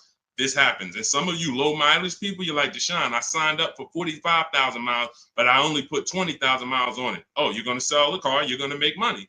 So we're going to do that's the equity assessment. But here's what I'm also concerned about: you're going from a lease to a finance. You're not keeping your car 8 years. You should not be financing. You're going to pay a lot more. To lease a RAV4, it might be $400, $500. To buy that same RAV4 with no money down is going to be probably $800. So you're going to put a whole bunch of money into this transaction to go into a purchase coming from a lease. Very rarely does that make financial sense because you have to have changed your lifestyle altogether. You have to go from, all right, instead of leasing and driving new cars for cents on the dollar, I'm going to go to a purchase. So here's what normally happens. You overpaid for your first lease. They charge you a ton of money on your first lease. You didn't realize that they were charging you a lot of money, and you think that's normal. You think, well, that's just what leases are. You're not doing these deals like Danielle, where you're driving $45,000 vehicle. She got a $44,000 Audi, and she's paying $550 a month. Or Greg, $56,000 Kia EV6. $527 a month, no money down. All of these are no money down deals. You can read the comments if you're on Facebook, if you're on YouTube, screenshot the comments. Look, Maserati, Kimberly's Maserati, $91,000 vehicle, first month's payment. Look, down payment, first month's payment only $944 a month. That's a 1% lease. Look, Charles Palisade lease, $48,000 vehicle, $597 a month, no money down. Look, Zafrina, $66,000 Jeep Grand Cherokee, $579 a month. You're not doing leases like this. They overcharged you for your lease. You overpaid for it. And now you're like, well, I might as well buy the car. I've had people say that on comments. Well, leasing, it costs the same amount to buy. Well, you just overpaid for your leases and you think that that's normal. So now you're comparing overpaying for leases to buying. And yeah, it might be a similar price. But you compare these deals, look, Zafrina's 0.88% lease, $65,000 vehicle, that would normally be $1,300 a month to finance, $1,200 a month if she went in there with no money down to finance that. So I'm big, besides the actual returning of the lease and that equity assessment, I'm more concerned about why you're switching from a lease to a finance. And it's usually because you overpaid for your lease and now they talked you into just buying a car because you didn't see any value in overpaying, because there's something I call the 1.5% rule that I created, which shows you when you've overpaid for a lease. You take the MSRP of the car and you just multiply it by 0.015. Your payment cannot be any more than that with no money down at 12,000 miles per year. So if I took my car, if I'm looking at a $50,000 car, the max I do multiply by 0.015. The highest my payment should be with no money down is $750. With no money, and that's the highest. That doesn't mean that's a great deal. I just showed you 1% leases, 1.2% leases, 0.88% leases, but this is where it caps out at. This is where it doesn't make sense to lease the vehicle anymore. You're paying too much money for a vehicle you're giving back. If I multiplied that by 36, I'm paying $27,000 over 3 years for a $50,000 vehicle. There's no value in leasing that vehicle more than that. There's no value. I'd be better off buying it, but we don't do that. We just go pick another vehicle because that vehicle usually has a bad lease program. If you're shopping, if you just went into one dealer and you're dealing with an 80% dealer, then no, you probably just dealt with an 80% dealer. They overcharged you, made $8,000, $10,000 on you, and left you out, and you were just like, well, I guess this is it. No, they made a ton of money on you, but that's why you need to learn how to get below market leases. You'll never hear me say you should be leasing cars if you're not keeping your cars 8 years. You'll hear me say if you're not keeping your cars 8 years, you should be shopping for a below market lease.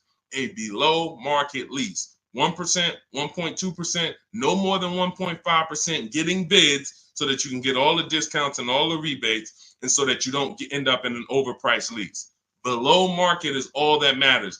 All of these deals I just showed y'all, if you type them into Google and you saw what the advertisement is for those same cars that we just went over in the last 3 minutes, you would be like, those deals, none of those deals, Danielle, Kimberly, or Maserati, none of them are even nowhere close to what they're advertising those cars for. That's how you know they're below market leases. All right. All of this is in my new digital book, Cars from Home. You get your copy for 75% off. That means you'll get it for $24 if you get there before the 30-minute timer is up. It's part of our welcome offer. It's called Cars from Home, 7 Steps to Saving Time, Money, and Avoiding Dealerships. It's a digital book. It'll be in your inbox in 3 minutes. You can get it in my TikTok bio, in my Instagram bio, in the Facebook comments, or in the YouTube comments for the next 30 minutes. Make sure as soon as you get your book, you screenshot the thank you page. And on that thank you page is the link to open the book. So you can literally open it, start using all of these strategies for the rest of your life. And every time something changes in the market, I update the book. Vroom used to be in the book. Some of you know Vroom went out of business. I went right into the master file, took Vroom out, updated it. If I update a script, I go right into the scripts, update the master file. You open the book. Every time you open that link, it's a new copy of the book. So that's the things I couldn't do with a physical book. Things change. We use online systems. New websites come into the business. Websites go out of business. We need to make sure it's flexible. Every time something happens, we update it. Boom, and you got the latest and greatest strategies. Beautiful. Grab your book, 75% off before the 30-minute timer hits 0. All right, y'all. Listen, we did a lot. I have bad credit strategies in there, Lady Forever. Or no, in your case, you have fair credit. So I like to see you get your credit up to like 660, 670. Same thing with a house. If you got 625, you qualify for some programs. But if you get yourself to a 660, 670, you qualify for better programs. So I like to say with cars, get yourself out of that manipulation zone. That manipulation zone is really the mid-6s. Most people could qualify for tier 1 on a lot of vehicles with a 670 score, 660. And it also depends on your profile. In my book, I teach you about profile. It's more important than score. You know, profile is part one. Your score is part of it, but also part of it is your income. Also part of it is comparable credit. Do you have any car loans that you've paid on time? If you've paid your car loan on time for the last 2 years, It's much easier to get approved for the next car, because a lot of banks will look at you and see, all right, I see you had some trouble with the credit card, but you've never missed a car payment. Those people, that weighs, that matters. So I talk about this in my book. But if you can get yourself up to a 660 score, 670, that puts you in a position to really qualify for a lot of major leases and tier one programs. So, all right, y'all, listen, this has been great. This has been great. We had a lot of great questions today. We'll be back for another stream. All of you who have the book, I want you to send me your deals. When you make your deals, email them to me so that I can bring them into the show. I got a lot more people, a lot of emails. I don't always get a chance to go through my emails because I get a lot of them, but I got to go through a lot of my emails because I have people who are sending me their deals and I haven't had a chance to bring them into the show. But yes, good morning. I got the book already. I'm confused about how to calculate a deal on a used car. Just when you narrow it down to your top choices, get the new price, use the true value calculator, put the new car price in with the asking price, and it'll tell you what the true value discount is. We buy based on the true value discount. We didn't get a chance to talk about that in the stream today. Again, there's so much in the book. We could be here for 2.5 hours talking about different things, because me talking to you about leasing is different than what I'm talking to a person who's buying a used car about. That's different than a person who's buying a used car cash or buying a new car cash. That's different than a person who's going to be using the bank bidding war and putting banks against each other. That's different than a person who's going to be coming from a lease, selling their lease. That's different than a person who's going to be selling their lease with a third-party restriction. That's why in my book, you're not reading everyone's strategies. You're only reading what matters to you. I have links where it warps you to the next section that is applicable for you. If you're not leasing, you're not reading anything about leasing. You're on a purchase path and you get to the end of the section and it says, okay, if you're purchasing, then based on this, click this link. If you're doing this, if you have good credit score, click this link, it warps you here. If you have bad credit score, click this, it warps you here. So it's all about making sure you're on a path that is applicable to you, not following a bunch of advice that is for someone else or even a deal you might make later. You'll use the used car strategies, but that's later. Right now, I'm on the lease path. I don't need to read about used cars. This is how you stay focused and get to your goal really quick. But that's how we do. Just follow it again. You got to realize this is a new system for you. You're not used to having a process. So if you need to just go through the steps again, let me make sure. He said, do this first. Let me make sure I did that. Said, go to the websites, open up accounts. Okay. If you didn't go to the marketplaces and open up accounts, you skipped the process. You can't just open the websites and then don't set up your accounts, because now every time you come back to the marketplaces to shop for your used cars, you don't have any alerts. You don't have any new inventory alerts. You're not getting alerts of the new inventory. He says, set up a shopping email so I don't mix it with my personal email. If you go and you're getting offers in your personal email and you're like, Deshone, it's hard for me to get to these offers. Yeah, that's because you got your work email, you got your internet stuff, you got your sites that you've been visiting, you got your newsletters you're a part of, and now you're trying to communicate with 25 dealers in that same email thread. It's never going to work. That's why I set up a shopping email.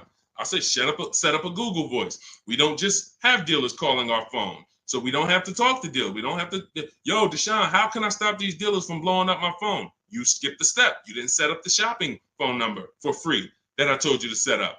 Put on do not disturb so no one can even talk to you. These are all steps that you need to review. But here's the beautiful thing. Once you get this, it's the muscle memory. See, I could do this in 90 minutes, 60 minutes sometimes, because I've done this hundreds of times for other people, myself, and I wrote the blueprint. Once you get to the point where you're like, wait, I'm going to trust this process and stop trying to come with my own ideas. If he says do this, I'm doing it. He says go to this website, type this in, I'm typing it in. Then I go to the next step. So typically the people who do the best, the quickest, it's very easy for you to follow directions. But some people, that's not your learning style. It's harder. But you'll eventually trust the process. It's going to take you longer. But it's not the process, it's you. If you came to McDonald's and they told you, hey, all right, flip the burgers. When you hear the buzzer go off, flip the burgers. As soon as you hear it, you sprinkle a little seasoning on them. You do 2 drops of seasoning. Shake. And then you hear the buzzer go off on the fries. That's when you pick it up and then you dump them in. and then you sprinkle five salt. Shit. See, it's a system. They're not giving you an option. My system is the same way. It's very rigid. There is no add your own stuff to it.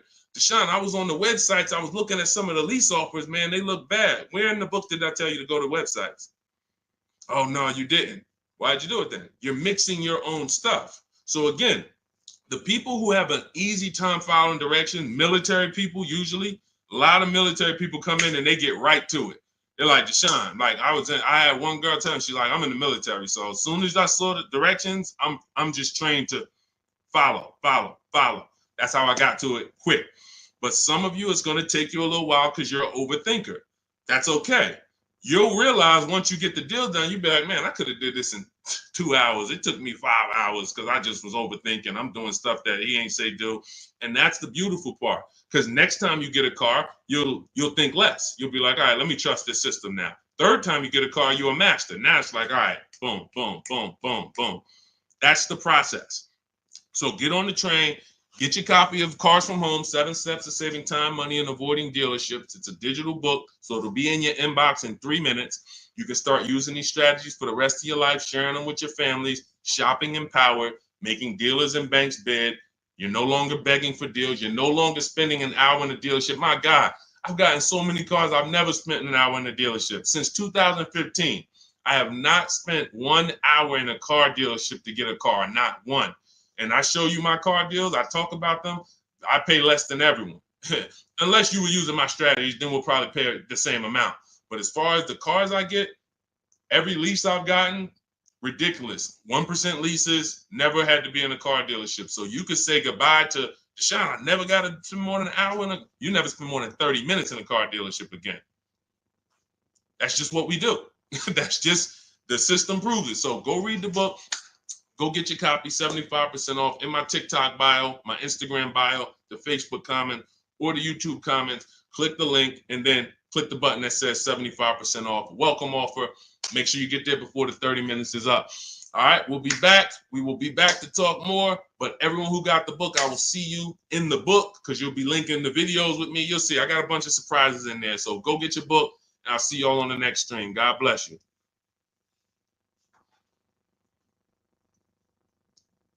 Yeah, this was a good one today. Had fun today.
Shout out to everybody who's here.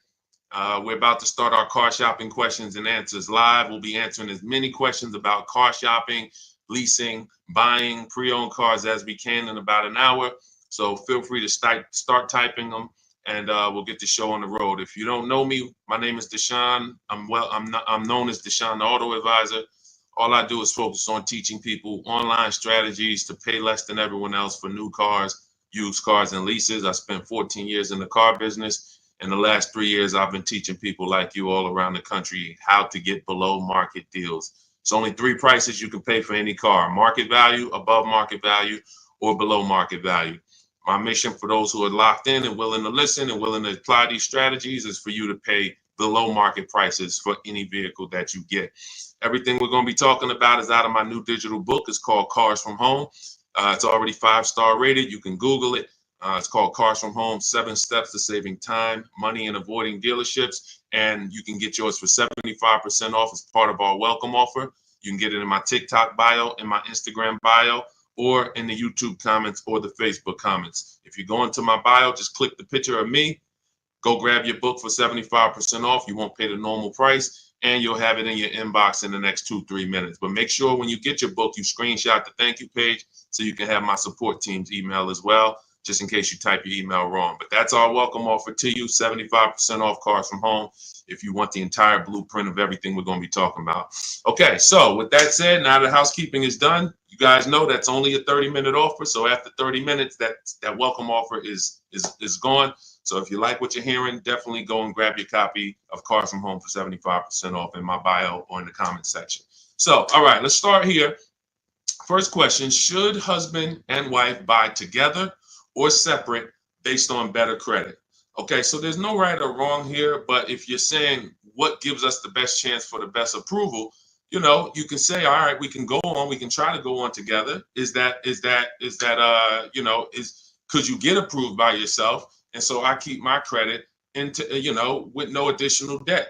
Or if I'm trying to build credit and you're trying to build credit, then all right, we might go on together. But if it's not necessary for us to go on together, then you may want to keep your credit profile separately and just, get the person who can get approved the individual approval. But if you are building and you would like to have that payment history on your credit as well, then you can add it to both people's name. It really depends on your personal goals and where you're at. There's no right or wrong. It just depends on your goals. All right, let's go, everybody. Keep typing your questions. We got our first couple questions. As you type them, we'll add them to the show, and we'll get through as many as we can in the next hour. Go ahead, Dolan, shoot the next question up. Okay, what's up, Reem 99? I have a 2019 Chevy Silverado. I owe about 30,000, 120,000 miles. So the first thing that you should be considering is you're a high mileage driver. So I want you to look at this lesson that you're about to learn on depreciation. All right, here's what everyone buying or leasing or considering acquiring a depreciating asset like a car needs to understand. This is what I call the depreciation curve. This is also what I call the unseen expense. So you'll hear a lot of people who come to our streams refer to the unseen expense, which is depreciation. So if you buy a vehicle today, and stay by your keyboard so you can dialogue as I ask you these questions. That's how you're going to get the most out of this video. As if you buy a car today for 40,000, let's say I left it outside your house. Somebody gave you a $40,000 car. You don't have to pay for it, but you don't need it. And you say, look, I don't need it. I can't drive it. You can leave it there, but it's just going to sit there for a year because I can't use it. If you came back a year later, you never drove that car. Remember, we bought it for 40. If you come back a year later, never drove it 1 mile, is it still worth 40? Yes or no?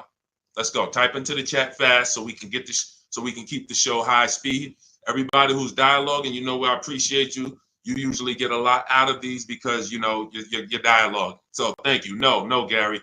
No to pull up. No. Okay. All right. Perfect. So we understand.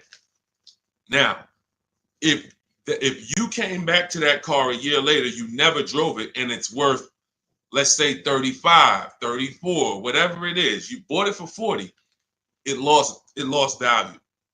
See, because it doesn't matter whether you bought it and didn't drive it, or you leased it, or you owned it. See, when you start understanding depreciation like we're going over, now you can properly assess whether you should lease or buy a car and how you are going to beat depreciation.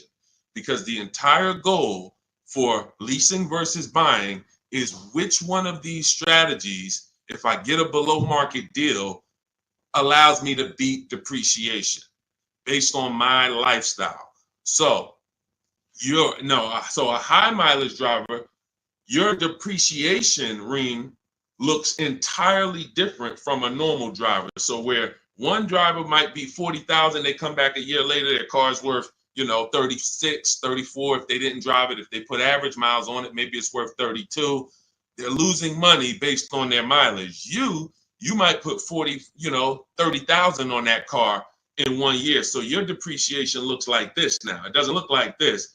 Your car goes from being worth 40 1 year to literally it could be worth 26 the next year because you put 30,000 miles on it. So you have to take into account depreciation differently than a normal person. Everyone has to take it into account, but you have to, any high mileage drivers on here, if you drive more than 18,000 miles, I want you to type HM into the chat for high mileage. This is specifically how you need to be looking at depreciation so that you don't keep flipping out of cars and then coming back with huge amounts of negative equity because you're structuring your deals like you're not a high mileage driver and you're killing your values. High mileage drivers used to come into the dealership with, cars that were 5 years old, got 180,000 miles on them, and they still have big loans left.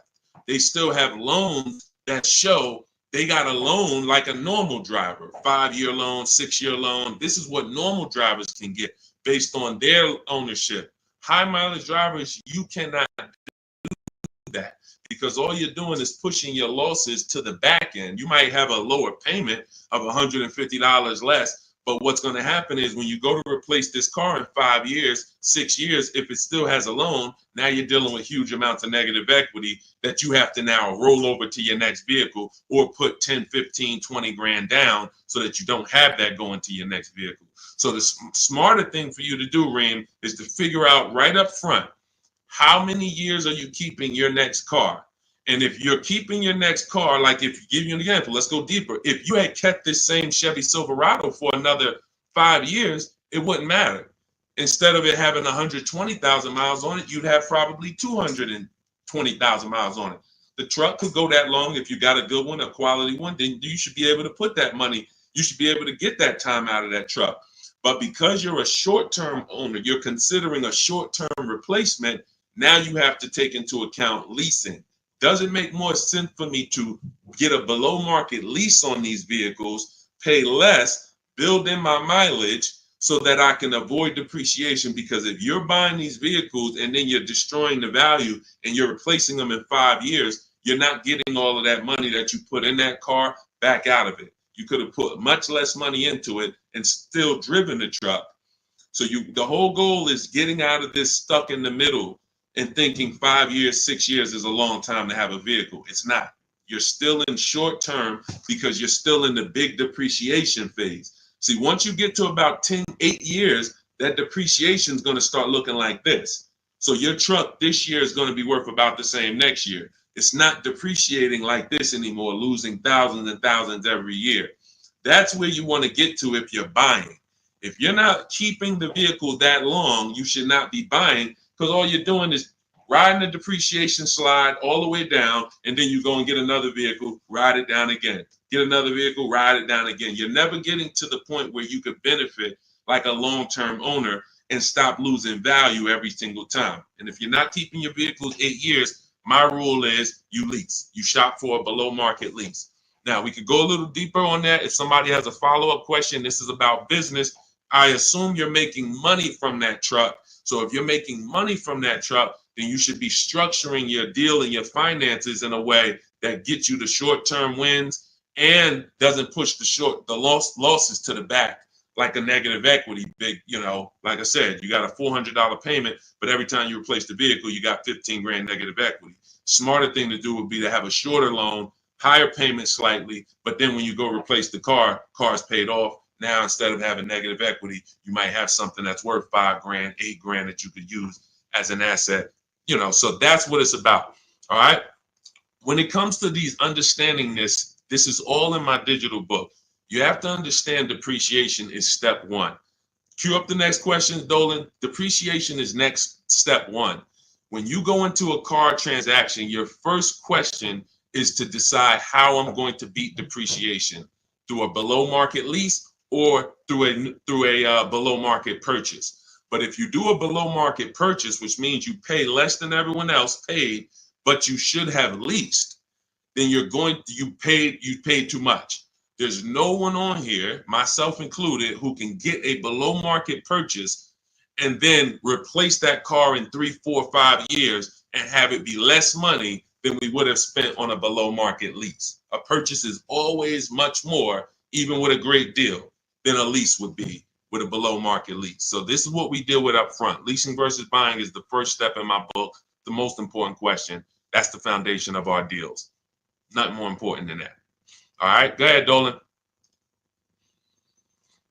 All right, come on, keep typing the questions. I know we got a lot. We'll try to get through as many as we can in an hour. Okay, BMW X7, new or used. Okay, so if you're purchasing, which means you're a long-term person, you're going to beat depreciation through long-term ownership. Whenever you're purchasing, your goal is to beat depreciation through long-term ownership. So how many people have a vehicle? If you have a vehicle that you've had in your driveway for at least 8 years, I want you to type the number of years into the chat. Type the number of years into the comments if you had a vehicle more than 8 years, 10 years, type it in, 11 years, 13 years, 8 years, only if it's more than 8. I want to show you how you should be looking at purchasing and what your goal should be. What your goal should be when you buy. Okay, so I see somebody TikTok 15 years. I see, okay, brother, I see 11 years. Okay, anyone who has a car, if you have a vehicle in your driveway right now that you have had, William Smith, 12 years. Okay, if you've had it more than 8 years, type the number of years into the chat so that you can understand what we're about to break down here. Because you're asking Chuck T, new or used. This is totally based on budget. But after you decide what your goal is, which is a long-term purchase. All right, 9 years. I see you, Liz. All right, so when you look at keeping a vehicle as long as the people who just shouted out how many years they've kept it, this is what their depreciation looks like now. Some of them like this. Somebody like brother who he's had his vehicle 11 years, his depreciation is like this. What does that mean? If his vehicle today is worth $7,000, a year from now, it'll probably be worth close to 7,000, maybe 68, 62, 7. He's losing a very small amount through depreciation. He's beat depreciation. So that's the benefit of all the money he put into the car, is he now has a vehicle that is no longer depreciated. He could drive it for 4 or 5 more years. My father had a GMC Envoy that he's had since 2013. We bought it pre-owned for him. He's had it since then, paid it off 5, 6 years ago, and he's had that vehicle. It's been worth about $5,000 for the last 2 years, and he's going to sell it for close to that. So that's when you beat depreciation. Now, when you are not buying to keep that long, you are on the depreciation sliding board, which means you're going to lose thousands of dollars in value. So as long as you have decided I'm going for long term, which I call the 8-year rule, at least 8 years, I'm going to keep this vehicle so I can beat the depreciation, pay it off, and then I'll consider replacing it or keeping it longer. But it's going to be at least 8, or I should be shopping for a below market lease so I don't tie up money in this vehicle this long. So now you've decided I'm a long-term person, I'm purchasing new or pre-owned, strictly based on budget. Can we afford both? If we can afford both, then I have in step 3 of my book, and step 4, which is shopping, not buying. This is when I'm helping you make this decision of new versus pre-owned. Which value system are you operating with? Some people, if they know they're only getting a replacement vehicle every 8 to 10 years, they're going to go and get a new one because they're like, listen, I only do this once a decade. I want to make sure I have the latest and greatest. I could afford it, no problem. Some people, they say, you know, even though I could afford the new one, I want to go pre-owned. Let me try to knock 20%, 30% off my investment so I have even less money invested in the car. One person wants the latest and greatest. One person wants more value with a discount off of it, and they don't need the absolute latest. So that's the balance between new versus used. Can I get everything I need and want in a new car for my budget? Can I afford to get everything I need and want in a new car, BMW X7, for my budget? If yes, then you can go new. If your value say, listen, I could afford it, but I want to knock 30% off, 20% off, 20, whatever it is, you know, whatever the below market used car deal would be for that vehicle, then they go that route. There's no right or wrong there. But if you can't afford to get everything you need and want in a new one, then your only option is to go pre-owned. But it's all based on the 8-year rule first. You should be buying to beat depreciation to keep at least 8 years. You're buying a depreciating asset. 3, 4, 5 years, 6 years of ownership is losses because you're not going to get the money back in resale when you're depreciating that vehicle the first 5, 6 years and then going and replacing it. You're not getting that money back. You would have been much better off getting a below market lease. Give you an example. Let's take a vehicle that's close, relatively close, price wise to that X7. Look at Teddy's, BMW. He has an electric BMW, so he got a bigger discount because there's rebates that he got. There's rebates that wouldn't be applicable on the X7, but it's a $73,000 vehicle. He's leasing it for $856 a month. That was his best offer. Now, one of the things we teach here, we do not buy a vehicle, lease it, buy it without looking at 5 offers, 5 options. If we're looking at a used car, we're looking at 5 options to make sure we're getting the best price. We do this from home. That's why my entire system, my book, everything is called Cars from Home. Cars from Home, because we're using the internet to do this. But you look at somebody like him, he paid $856 a month, no money down. On a $73,000 vehicle, some of you know every $5,000 would be how much? I know I got some new people on the stream, but I'm talking to the people who you've been tapped in. I may have a couple people who know every $5,000 when you're looking at a car is about how much per month. And you use this so that you never get scammed. When you know this, no one can throw, you need to know a basis of what a car should cost. And I'm gonna tell you why in 1 minute. Thank you, Anthony. Yes, $100. Great job. Anthony Perry knows $100. So if every $5,000 is $100, you're going to now look at a $50,000 vehicle and you're going to say that's going to be about $1,000 a month if I wanted to buy it. That doesn't take into account, okay, I might get a $10,000 discount. We're just talking about strictly looking at the base price, total price of the vehicle, asking price. Every $5,000 is about $100 per month on a 5-year loan. So you're looking at a $50,000 vehicle, that's about $1,000 a month. You're looking at a $73,000 BMW like Teddy was, that's roughly about $1,500, close to $1,500 a month on a 5-year loan. No money down. That's how we shop. No money down. We're just doing apples to apples. We may put money down later, but we need to know base numbers. This is base numbers. So look at Teddy. He's paying $856. You're never, if he was buying this vehicle, it would be $1,400, $1,500. That's why I say when you ask about purchasing, it's important for me to reiterate to you that if you should be shopping for below market leases, but you're shopping for purchases, it doesn't matter how great of a deal I teach you to get. You can use the Cars from Home strategies in my book, the bidding strategies, to get the best offers on your purchase, new cars, used cars.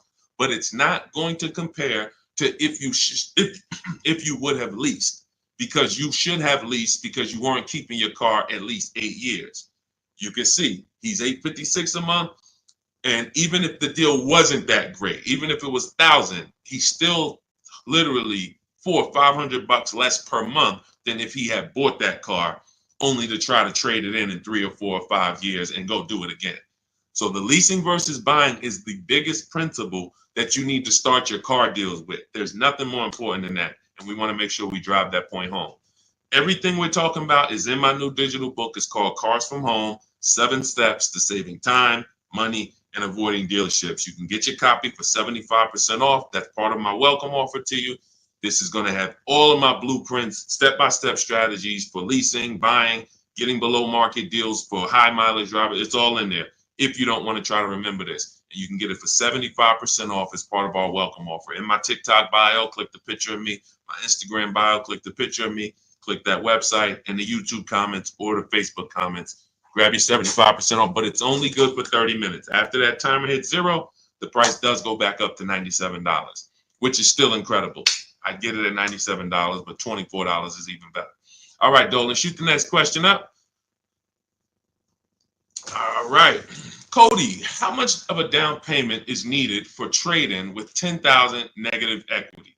This is a great question. Depends on what you're buying the next vehicle for and what type of discount you got off the next vehicle. So give you an example. Let's take a dramatic discount like Milligan's discount. She got one of the largest discounts I've ever seen anyone get using our bidding strategies from home. Let me pull it up so that we can now. When you get the larger discount you get, the more money you're able to roll over to that deal without having to put money down. Now, let me give you an example. Why does money down become important or necessary sometimes? The banks have something called loan to value ratios. Loan to value ratios. So the banks may say, based on good credit, we will lend a customer 20% above the value of the vehicle they're buying. So if they're buying a $40,000 vehicle, we will lend that customer up to $8,000 more, which would be 20% of $40,000. Because the value of the vehicle is 40, the loan to value ratio is 120%. We can lend $48,000 on a $40,000 vehicle. So if a person comes in and they want to buy that $40,000 vehicle and they want to finance and add to the loan the taxes and any applicable fees, that might come out to be roughly $44,000. They'll qualify because the bank says you have up to $8,000. Now, let's say they want to bring a small amount of negative equity over to the deal, $4,000. So now they buy it for 40. They get they have $4,000 in fees and taxes, and then they have another $4,000 of negative equity that they add to the transaction. The bank will say you're still at no more than 20% above the value of the vehicle. We can approve this with no money down. The problem happens when a person wants to add $8,000 of negative equity on top of that. So now they're buying it for 40. They are getting taxes and fees added. That's 44. And then they want to slap 8,000 of negative equity on there. That's 52.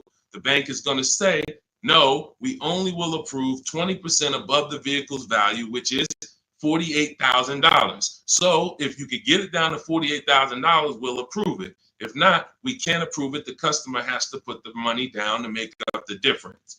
So in that scenario, what you would be asking for would be above the bank's loan to value ratios. This is why I call negative equity the bad credit for people with good credit.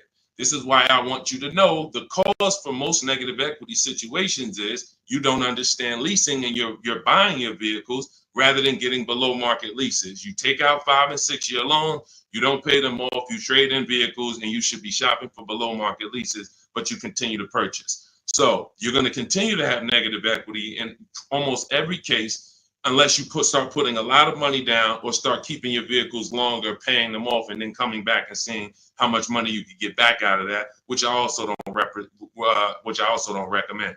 But the last thing, which is very important, especially when you have large amounts of negative equity, is let's say that same $40,000 vehicle, you're using our strategies and you get a $8,000 discount. Or let's take a vehicle. Let's take Milligan's deal. Like I said, in her particular case, she got a $79,000 vehicle for $51,000. This is a Mercedes. It's an electric version. She used our bidding system. She got the biggest discount I've ever seen, and she can put any amount of negative equity on top of this deal because the bank is lending against this vehicle, this Mercedes, based on a $79,000 value.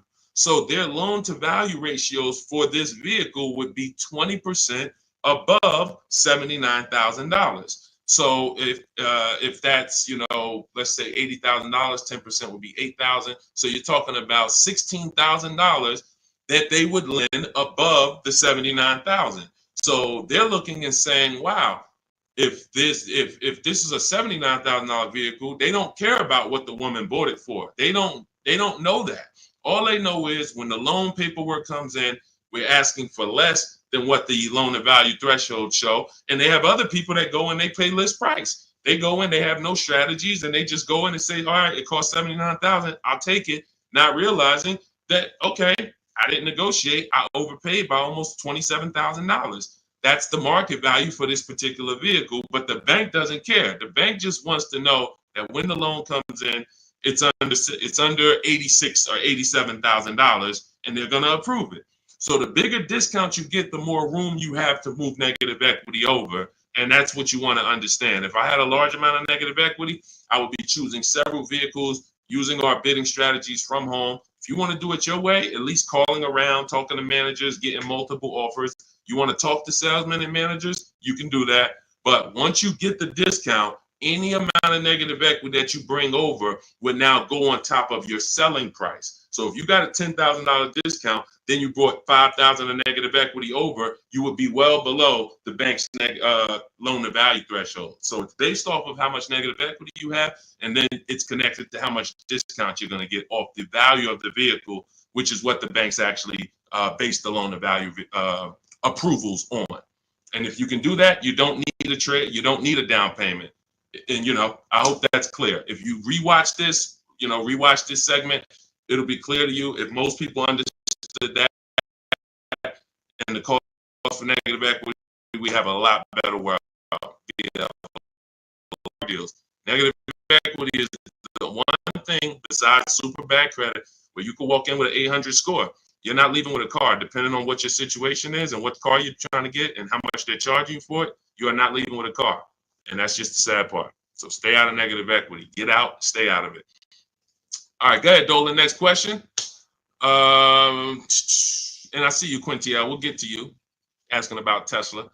All right, Miss A, good to see you. Any advice on leasing as a first-time car buyer? Sure. Let's look for something that's mainstream because some banks do not want to be your first lease. When I was at Mercedes, unless you were like, they had a Rising Star program, which was certain college students and, would have, condition. They had to have certain things like 2 trade lines on their credit report, but that's the only people who can qualify to get a Mercedes as their first loan or lease. Some of these, luxury banks or import banks do not want to be the first one, but Honda, Toyota, Chevrolet, Ford, Nissan, and possibly Infiniti. As long as your credit profile is good, you're in that good range, high 6s, low 7s, the better, the higher the better, and you have a solid credit report, that could be 2 credit cards, but you're paying them on time, you're not using up that credit. I would be shopping based on the 8-year rule, which is the first step in my book. The 8-year rule is how many years are you going to keep the next car? That's the leasing versus buying question. And once you make that decision, if you're not keeping the car 8 years, you should be shopping for a below market lease. And I've seen so many people that would buy their first car or they would buy their children their first cars, and they're getting like $400 payments on these cars or $350 payments. That's only a $15,000 to $18,000 car.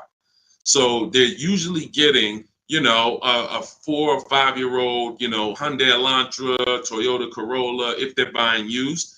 These are the same vehicles that they may turn around and trade in 2 or 3 years, 4 years. They're paying $350 a month, and God forbid the vehicle breaks down on them or anything. They're dealing with a used car, where you can get some of these incredible lease deals, and you can get them for, depending on the car you're looking at. Somebody had just got an Elantra, and the payment was $350 a month, brand new car, no money down. Let me see if I can find their deal. It was here we go. It's India.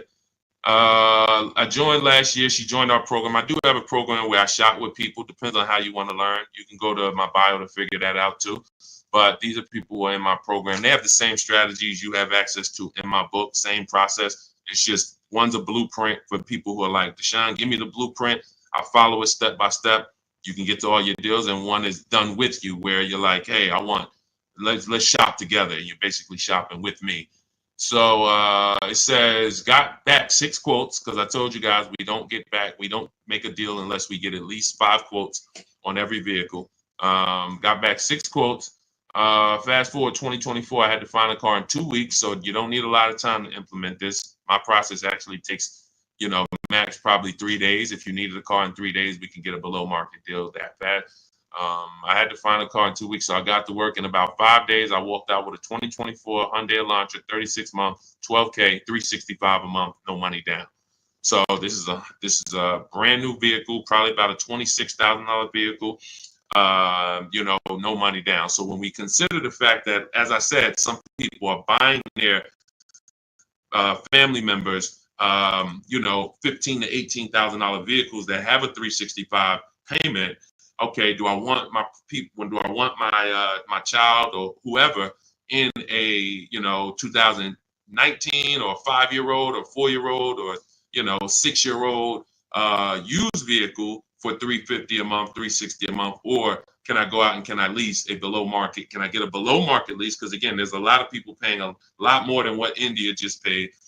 So I don't want you to think that's the deal for everyone. That's a below market lease deal. You can look at the commercials and you'll see that anytime you go to a website to lease a Hyundai Elantra, that's not going to be the deal. $350 a month, $360 with no money down. They're probably going to say $279 a month with $3,500 down plus tax and fees. And again, the key is this is a below market deal that India got using my blueprints, using our shop from home strategies where we don't talk with dealers. So that's the thing. I would most likely say I want my child or my spouse or whoever in a new vehicle for the same payment rather than a used one. So that's it. So everything we're talking about is in my new digital book. It's called Cars from Home, 7 Steps to Saving Time, Money, and Avoiding Dealerships. You can Google it. It's already 5-star rated. In fact, before we go to the next question, I wanted to pull in some of these reviews. Thank you to everybody who has reviewed the book. And I appreciate it. I just grabbed a couple random ones. Says here, this book is a must have if you're thinking of getting a new or used car. So much has changed in the process since I bought my first car 40 years ago. Think of it as a workbook. So even though you finish the book, you will refer back to it several times in the process. Deshone takes you step by step through the process and has videos to support the steps that I do. That's a surprise in there. For those of you who have the book, I link to certain videos to help you understand things better. I feel better prepared to go out, get the deal I want for my next car, and I know that I didn't get taken taken advantage of by a dealer. Thank you, Marguerite. Appreciate you. Again, you can get your copy as part of our welcome offer to you for 75% off. Books normally $97. You go to my TikTok bio, click the picture of me, go to my Instagram bio, click the website that says 75% off, or you can go to my Facebook comments or the YouTube comments to activate your 75% off. But it's only good for 30 minutes. If you visit it and that clock started ticking down, once it gets to 0, the price does go back to $97. So go get your book, screenshot the thank you page so you'll have the support team's email, and come on back to the show. Go ahead, Dolan, shoot the next one in. Oh, Dominique said, buy the book, y'all. I bought a used car using Cars from Home strategy. I saved so much money and time. It was not hard either. If you follow the steps, Deshone literally does it for you. That's it. That's a fact. Thank you, Dominique. That is a fact. Like, you're not using your stuff anymore. You're using my stuff. So that is, if you leave your stuff. That's why I represent Unlearn, Relearn, because when you decide you want to unlearn your way of car shopping and you want to do it the Cars from Home way, that's all you need. As long as you have a computer and you can copy and paste and send emails and visit websites, you can win. That's all you need. But you do need to be able to use a computer and copy and paste. That is a requirement. And everyone may not be able to do that. If you have somebody in your family that's good with copying and pasting and sending emails, that's all we need to win. All right. Thanks, Dominic. I appreciate that. Go ahead, Dolan. Shout out to the sharers and shout out to everybody running the likes up on TikTok. Thank you to everyone who hits the share button.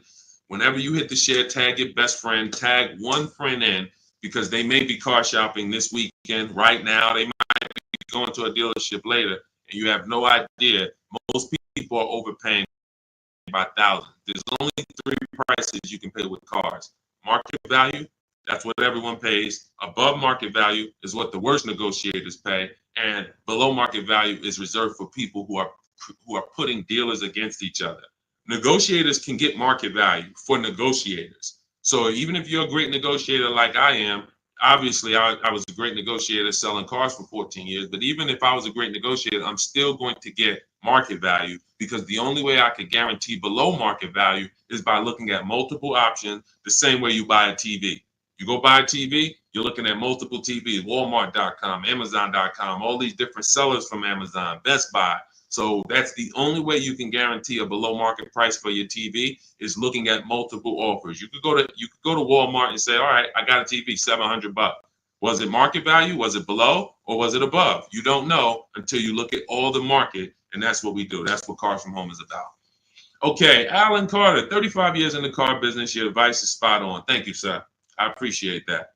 Thank you so much. All I want to do is help people find the 20% of car dealers and salesmen who are honest, who want to compete, who want to take care of their customers. That's the 20%.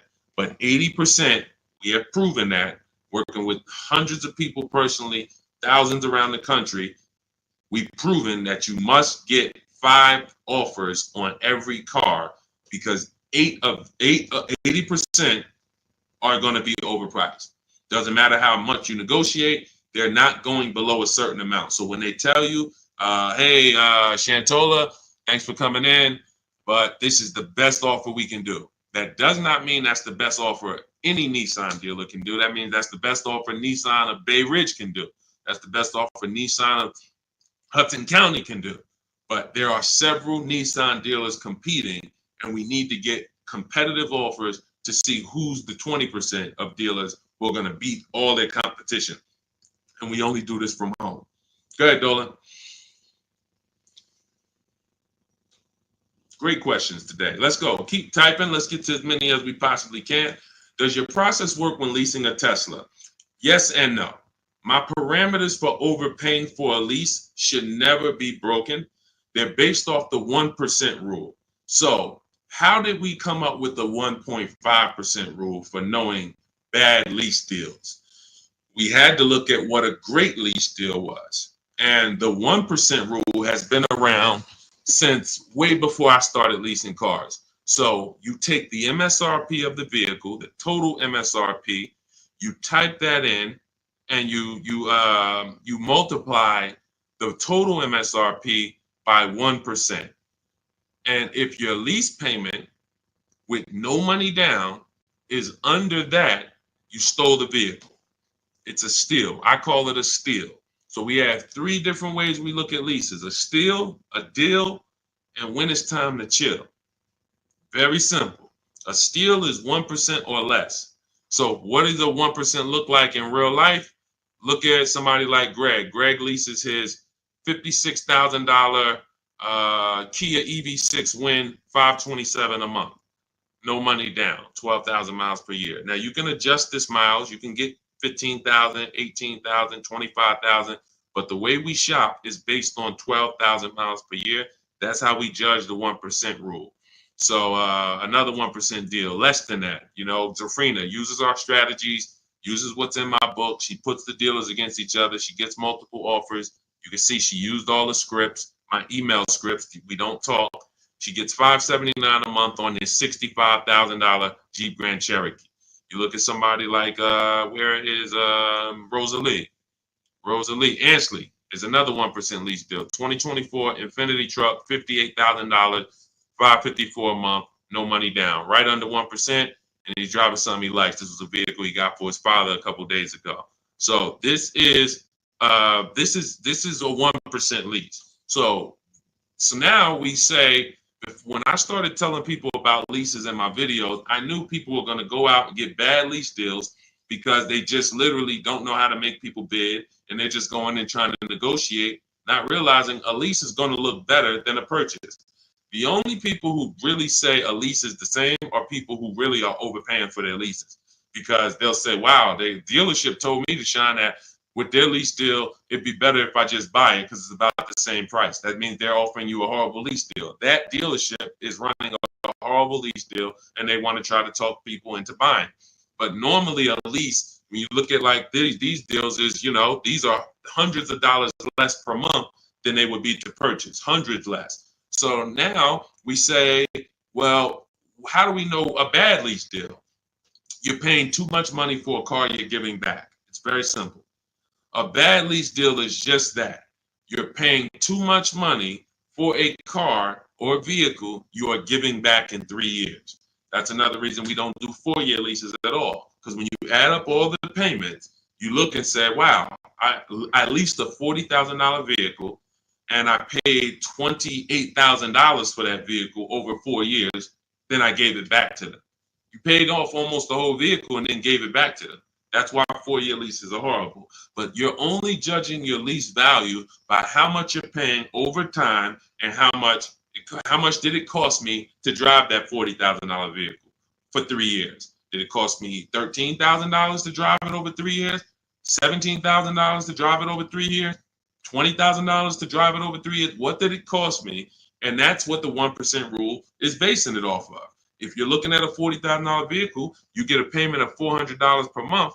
It costs you 400 times 36, cost you $14,000 to drive a $40,000 vehicle over 3 years. That's much less than the normal depreciation of that vehicle. So we go up to 1.5%. So 1.5%, anything above that, you're paying too much for a vehicle that you're giving back. There's no value in leasing that vehicle. And when you compare it to other vehicles, because every vehicle has a different lease program, there's so many other vehicles you can lease and get a lot more value, drive a whole lot more car MSRP wise, and have the same amount of money coming out of your bank account. So that's why the 1.5% rule is our anchor for overpaying. And even though Tesla does not negotiate, Quintiel, because this is all to answer your question, Tesla does not negotiate. You order your car, they have a one price system. When you do your lease for 12,000 miles per year, no money, just giving them first month's payment. You divide that into the MSRP of the Tesla. Is it under 1.5? So I don't care that Tesla. So Tesla doesn't allow us to make dealers bid against each other because every Tesla is going to be the same price from California to New Zealand to New Hampshire to Connecticut. They're the same price. So what we have to say is the lease program good that Tesla is offering? And if I divide my monthly payment into my MSRP and it's under 1.5, closer to 1 the better, the lower the better. But we need to judge that. That's how we would judge that. So when that's the part of our process that would still be applicable when leasing a Tesla. And if you have a vehicle you're replacing, or when that vehicle is up, our system for selling leases, assessing our equity is still applicable because we don't return a lease without checking equity. This is step 2 in my process. If you have a lease, or if you have ever at any point in your life dropped off a lease to a dealership without checking for equity, type me in the comments. Type me in the comments. If you have returned a lease and you did not assess your equity, and matter of fact, I know there's a lot, you might be like Deshone, I didn't even know you could sell a lease. If you didn't know you could sell a lease, just type a question mark. I didn't even know it was even possible for me to sell a lease, much less turn around and have a process for how I sell it or how I analyze. Okay, Faith, I see. I never done that. Dwayne Castro, me. Okay, perfect. So what we do is, this is step 2 in our process. We assess our equity on any vehicle that we are replacing because we don't trade. We don't trade. Some of you know that. So the equity assessment is how we don't give dealers back money. So if your car on the market is worth $19,000 and you go drop it back to a dealership, but they could buy that car for $16,000, now you just lost $3,000 of equity because they're going to buy that vehicle and they're going to resell it based on a market value of 19. So what we do is we make sure before we return any lease, we are checking the market value, getting 6 offers to see if is the price that a dealer can buy our lease for, is that a price that is a price that's higher than our is our market value higher than the market? Let me break it down like this. Let's say the dealer buyout price is $19,000, but your highest offer market-wise is $24,000.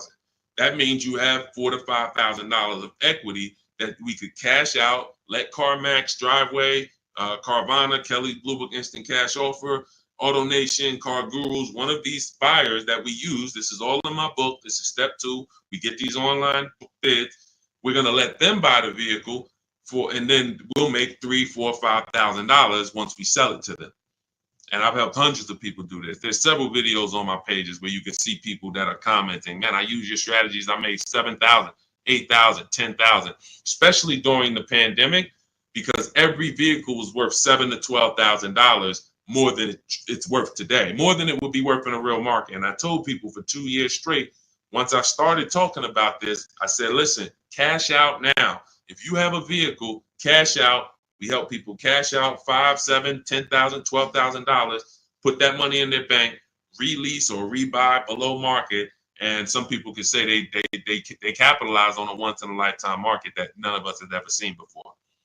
Strictly based on the equity assessment. This is all in my digital book.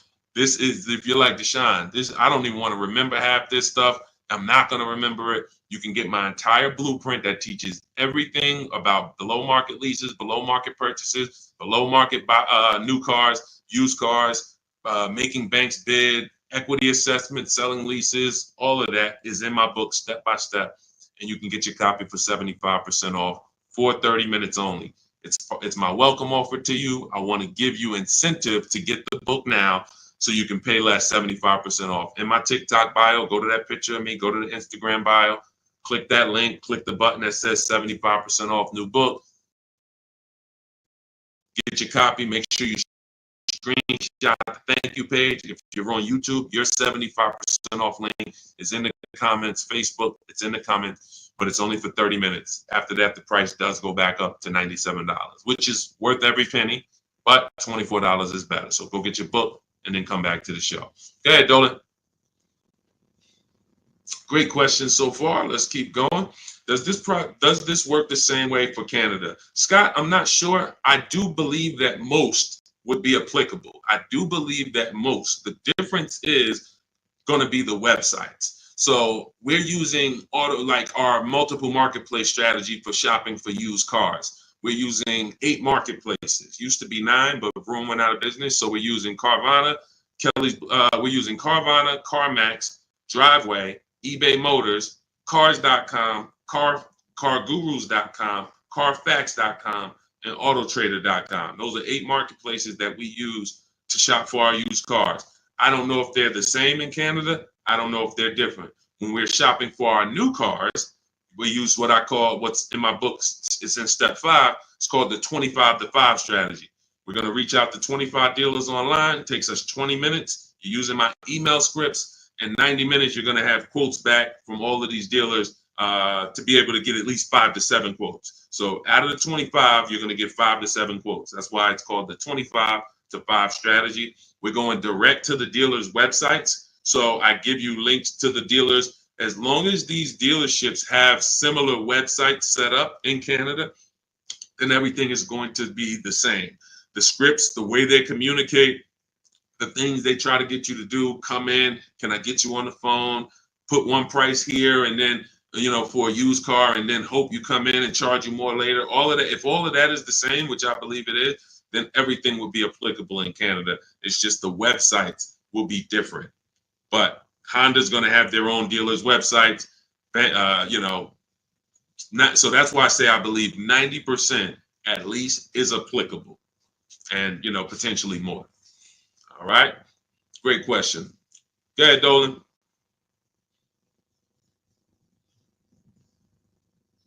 I have the book. Great job, and make sure you guys send me your emails, just like Tiffany did. I always use Tiffany because she was the first one to send us an email, and I always make sure I reference her.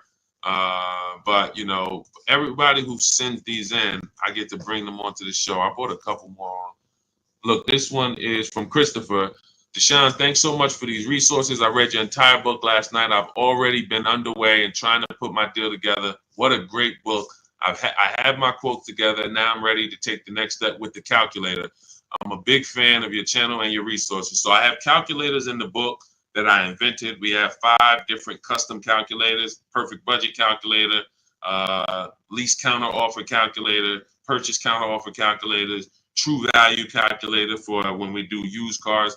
So I think there's 4, might be one more, but there's at least 4 calculators that we invented that these, you can't find these anywhere on Google. I literally wrote the code, and so that's what he's talking about when he talks about the actual calculators that are in there for you guys. So yeah, send me all your details. I love reading stories like that. Okay, Stos, what if I have a 600 credit score? How much is that lease deal that they're going to give me going to go up by? It's a great question. So if you are not in a position to lease because you won't qualify for a lower tier approval, a tier 1 approval, which is basically the best offer. Most leases are they're offering the lease based on tier 1 approval, which you don't need to have perfect credit for. That's not a super tier approval. That's not A1. There's tier 1 and then there's tier A1. So A1 is going to be a super tier, which is usually applicable on limited inventory cars. It's not important, but most vehicles, they're going by tier 1. And so most people can qualify for tier 1 with a good credit profile. But if you don't get tier 1, the payments can go up significantly. If you get tier 3, tier 5, some banks have 6 tiers, so the payment can go up by $100-$150. That's why we always have backup offers. So in case someone tells us, hey, your payment's going up by $80, we go to our backup offer. We give them a chance to actually see are they lying to us? Are they just trying to take a shot at us? Because sometimes they are, sometimes they're not. But if I can't qualify for a lease, what I'm doing is buying what I call in my book a smart card.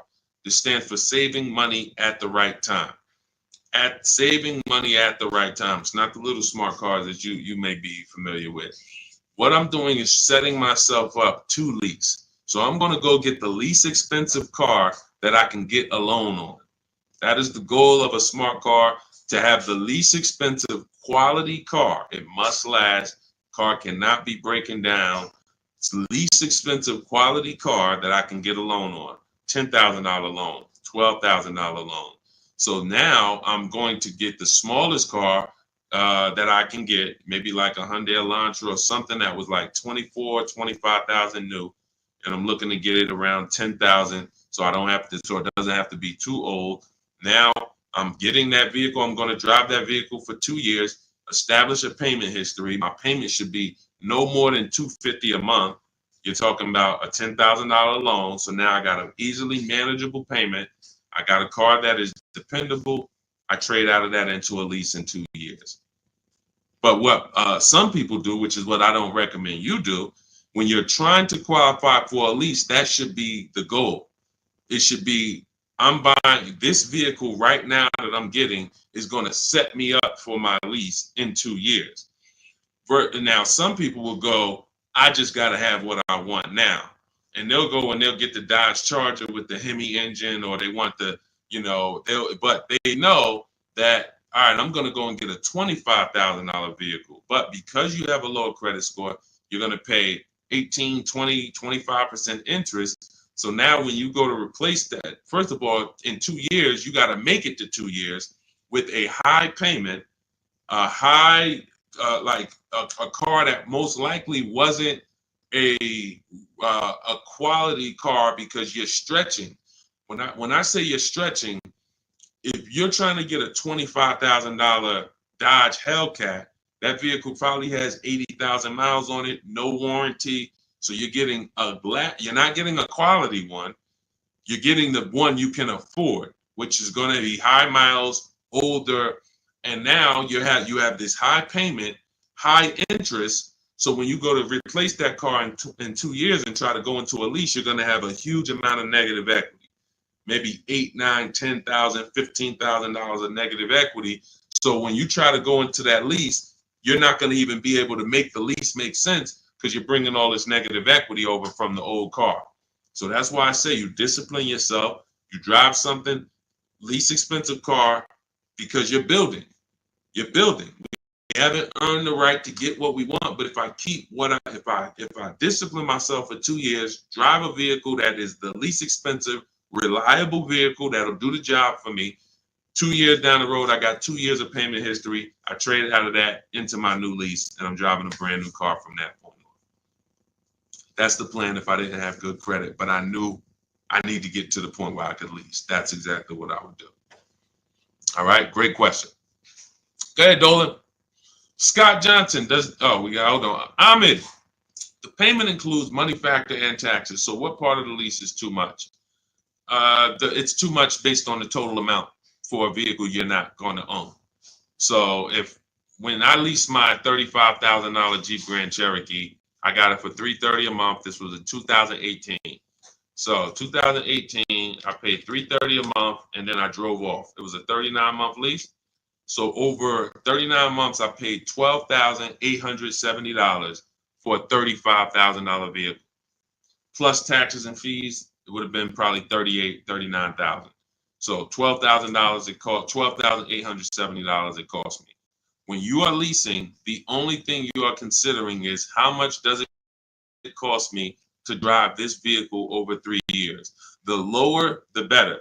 And that's how I look at cars, and that's how I teach all people who do cars from home, all the cars from home insiders, look at leases and say it's a value play.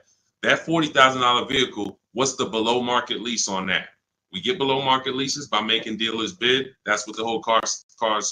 That's a huge part of what the cars from home system is. You're not going to get the below market deal negotiated because you don't know what the market is. 80% of dealers are overpriced. So 4 out of 5 dealers are not going to give you a below market offer. They're going to hold more profit. They'll give you a discount, but they're not going to beat all their competition and give you the biggest discount. That's why we get multiple offers. Once we look at the below market lease, we can determine how much we're paying for this vehicle over a 3-year period. And the lower the better. Because again, we're comparing it to the 1% rule. So the 1% rule has been around. It's literally, I'm driving new vehicles for cents on the dollar. A 1% lease, $400 a month for a $40,000 car, no money down.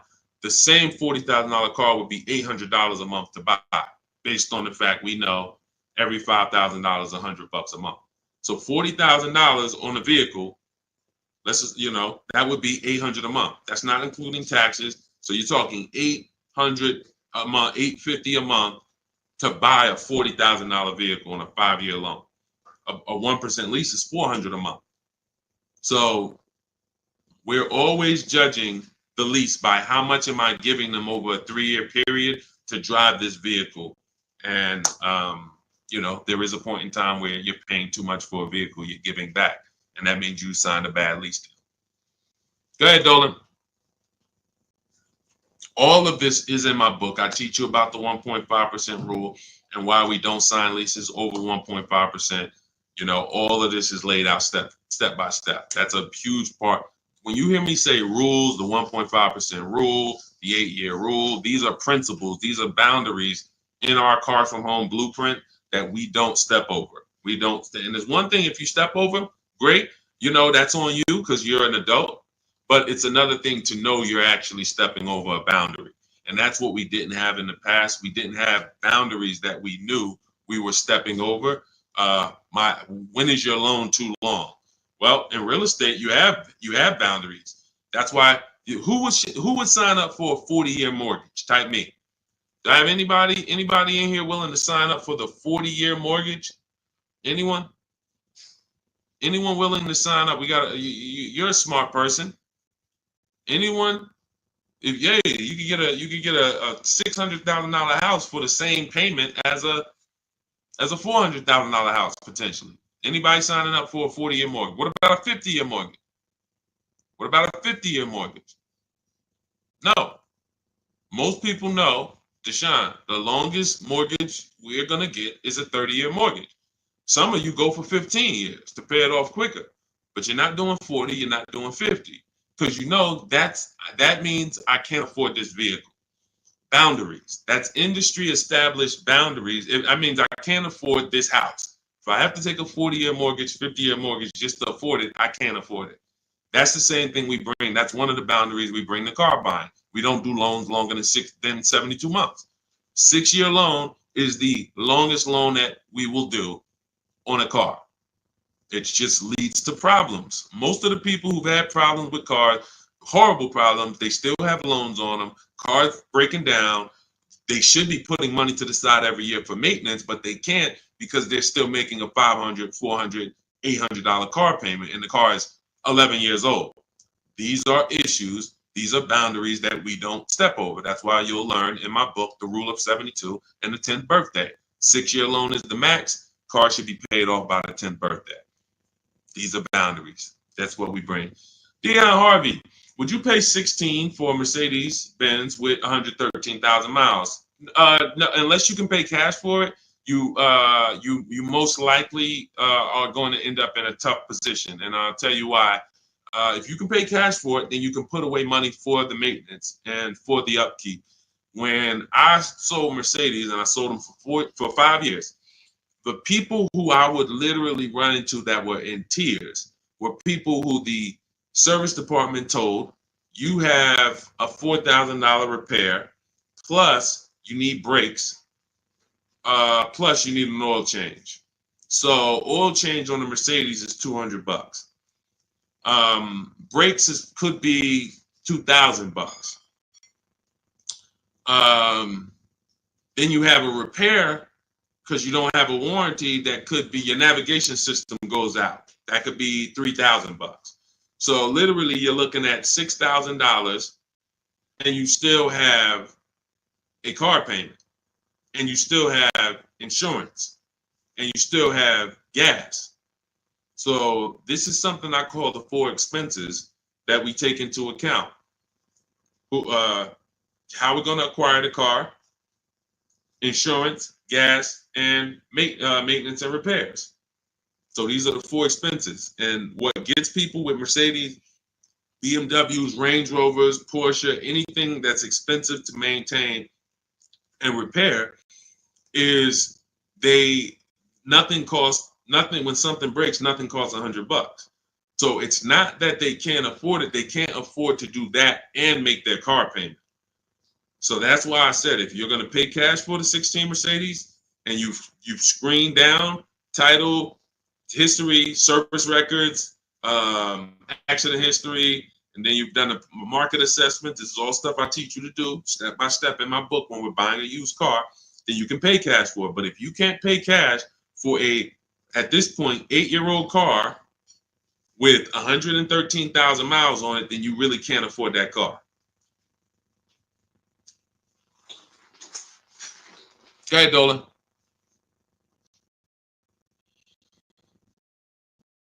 Any Euro car after $100,000 is a money pit. That's why you can get them cheaper. And listen, if you know, you can have vehicles that were well taken care of by people and they just went to upgrade their model.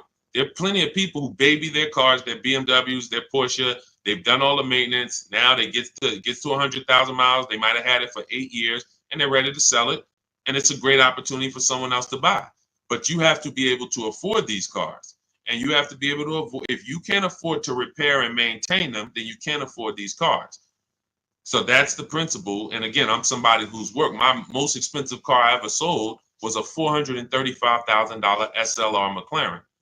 So I've had plenty of people who had, $200,000 Maybachs and, $180,000 S63s. Like, there are principles of affordability that safe people, conservative people follow to make sure they're not getting in trouble buying these expensive vehicles. And then there's people who don't have these principles and they're buying less expensive vehicles, lack of quality, and they're basically shoehorning their way into the vehicle with a loan, but they can't afford the vehicle because they can't afford to maintain it.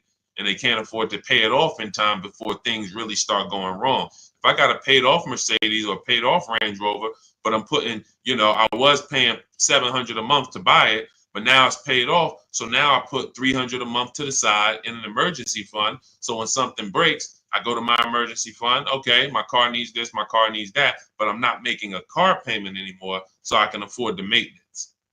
Problem is, when you're making a car payment and things start breaking, that's the problem. That's what we want to stay away from. So Ron, I have to turn in my 2022 Kia EV 425. Don't want to buy it, but my buyer's 21, worth only 15 right now. So 425 a month on a $41,000 car, good deal. It sounds like it, but we don't know if that was the best deal, and that's the problem. Sounds like it. It's a 1% lease, 425. If you put no money down, and you literally just signed the deal for $425, gave that to him, and drove off at $425 a month, then that's close to a 1% lease. And that's but we don't know if that was the best. And I'll give you an example. So Zafrina was shopping for a Jeep Grand Cherokee. She had one coming off lease. She ran her equity assessment just like you. It was no equity in it, so that means she's just going to return it.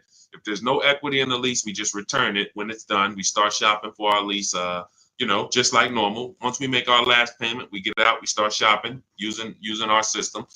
Now we get our offers. She gets offers on this Jeep Grand Cherokee Limited, and she said it was about 1.2%, which is a solid deal. I mean, 1.2%, great value lease. But she said that the dealer who won the bid, who she was about to choose, said that because she was coming out of a 1% lease that I had helped her get going back to 2021, right before the pandemic, maybe 2020. She was coming out of a 1% lease. So she was really trying to get back to a 1% lease, not go up to 1.2. So the dealer said, this other vehicle I have, this electric one, I could get you to 1% on that. So she asked in our group, because this is people who shop with Deshone. If you want to shop with Deshone, if you want to learn, depends on how you learn. Go to my same bio and you'll see buttons that says, see if you qualify, shop with Deshone. But I do work with people who want to actually shop in a different way. Blueprint is for people who like blueprints. If you are a blueprint person, Deshone, give me the blueprint. That is my Cars from Home book. It's the ultimate blueprint to below market deals. That's why I show all of these people who actually used it and wrote about it, and you can read the reviews on it. But when you see these Facebook posts, these are people who have been working with me and in my private program. But anyway, let's get to the point. She now says, should I take the 1% on the different vehicle?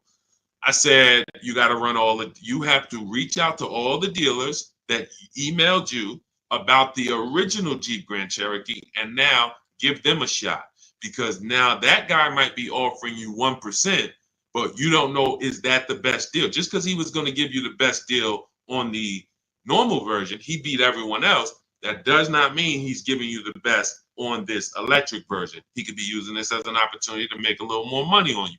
So she connects, sends out my scripts. We have this contact script, very simple to use, copy and paste. She sends it out on the electric version. The winning bid comes in at $579 a month, which ends up being a 0.88% lease. So yes, when we look at a 1% lease, we might say, hey, when you're asking, hey, this was a 1% lease, was that a good deal? Yes, it is a good deal. Yes, it is a steal. 1% is a steal. Does it mean 405 was not available on this vehicle? No. Does it mean 395 wasn't available on this $41,000 vehicle you got? No. And there's no way for us to know that unless you followed our process and you know there was no better offer than this offer. That's when you know. And that's all we care about. We want to guarantee we got the below market lease. We want to guarantee we saved all the money and got the below market discount on the purchase. We want to guarantee that on our used car that we're buying, we got the below market price. And that was the least expensive option within 100 miles of me, 150 miles of me.